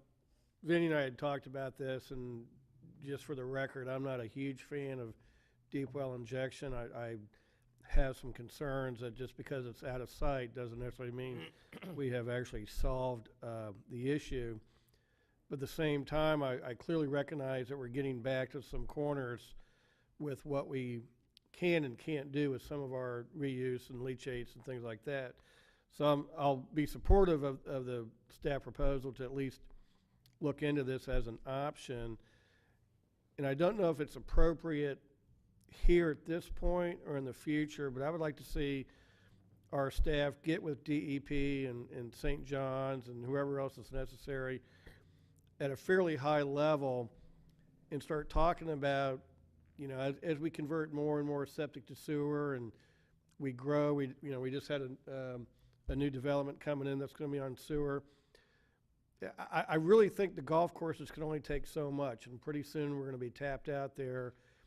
And the agencies have to, I think, get a little creative and help us find ways to utilize this reuse we're creating and keep it out of the lagoon, certainly, but we got to do something with it, and I'm just not sure deep well is my best option.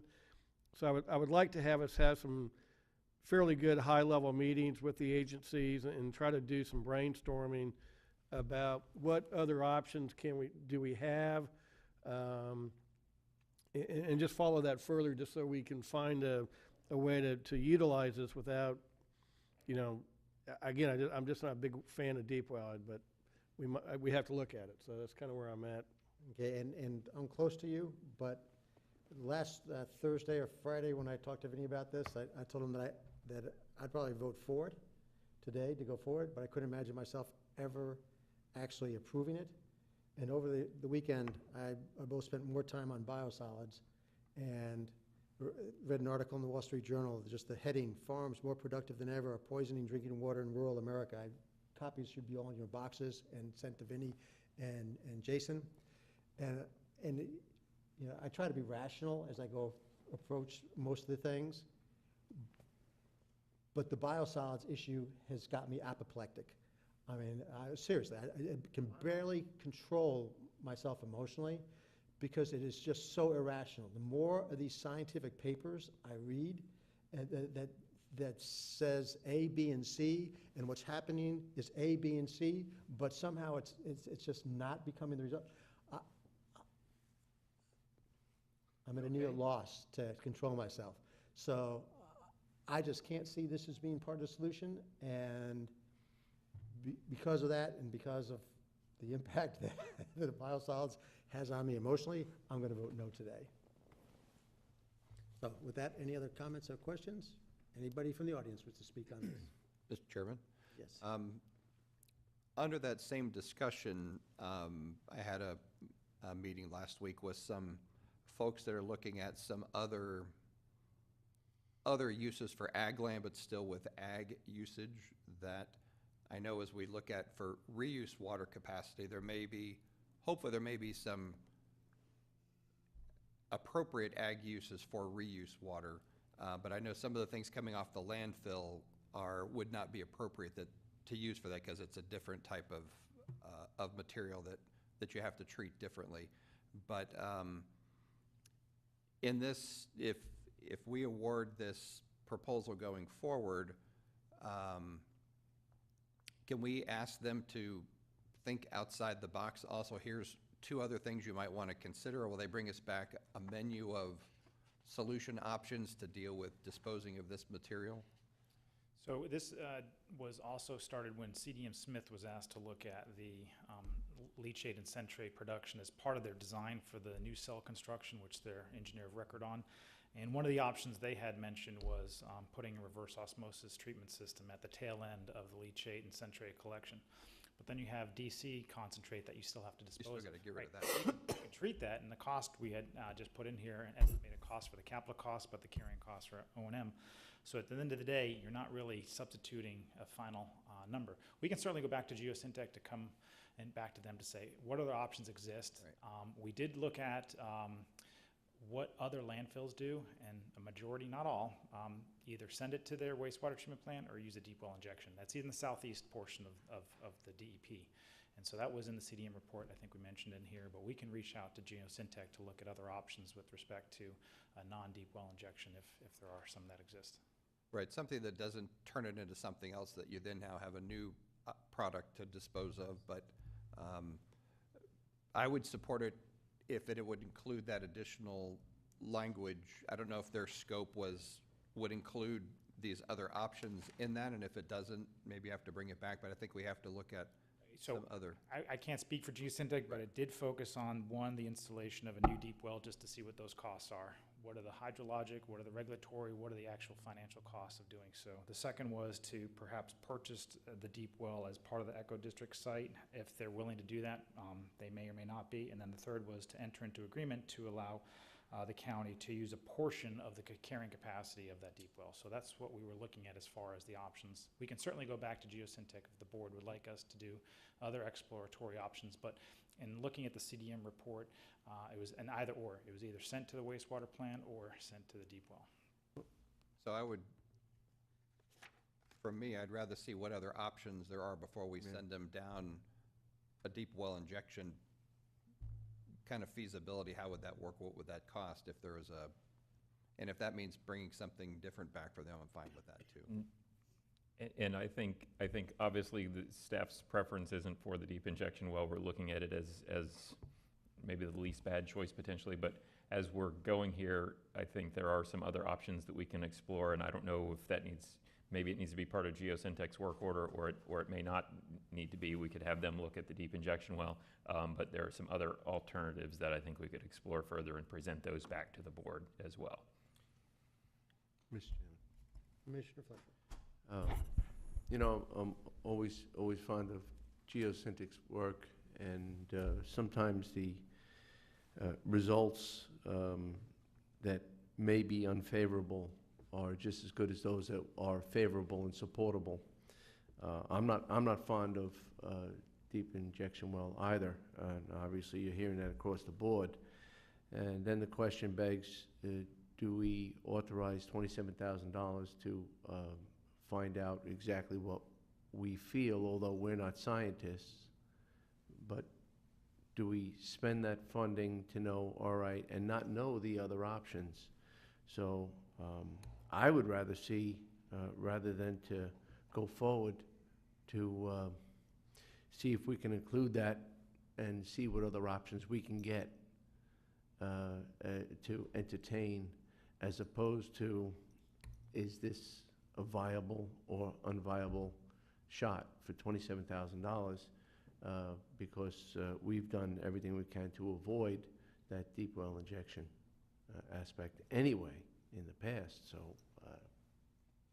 I don't know if it's supportable today. So I'd rather see it tabled and redefined and brought back with a wide variety of options other than just up or down. And that's what we were trying to do. We were looking, and we got board direction to try to increase our reuse footprint. Right. Already approved a reuse study for the South County wastewater treatment plant to try to move some additional water for the Indian River Club. So we're looking at that. We're also looking at, obviously, trying to increase our footprint on the Barrier Island.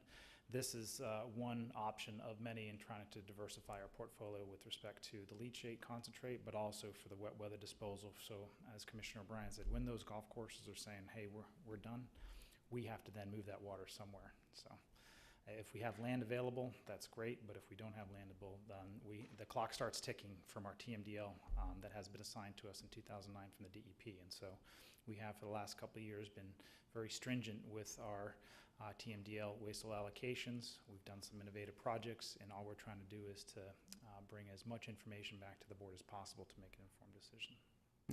Thank you. Any other comments? So I don't believe we have. Mr. Chairman, I still feel it's a viable thing to do, just so we have an answer. It may not be the best answer, but I think if we're going to look at all the possibilities, and it may only be a temporary answer, you know, if we look at the fact that, well, maybe we have to build a whole nother wastewater treatment plant like we have, that could be a multiple year project, and this might be a short term. And again, I'm not a big proponent of it, but I really think we owe it to ourselves to at least get an answer. It could be Franken's people say, no, it's not an option. Well, then we know that. Or they might be getting other people looking for a part of that. And I think we just need to have our place there as an option. So it may fail, but I'll go ahead and make a motion that we approve staff recommendation. We have a motion from Commissioner O'Brien, seconded by Commissioner Adams. Any other discussion? All in favor? Aye. Any opposed? Aye. Motion fails 3-2.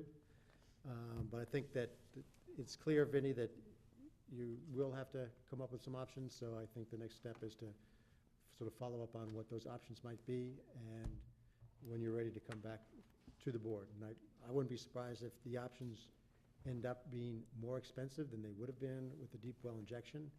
But I, for one, would believe that that would be a better path to be on, given the unknowns with deep well injection. Especially, again, after reading 27 articles on biosolids, none of which make reality out of Blue Cypress Lake seem appealing. So thank you and thank you for your work. With that, we are adjourned.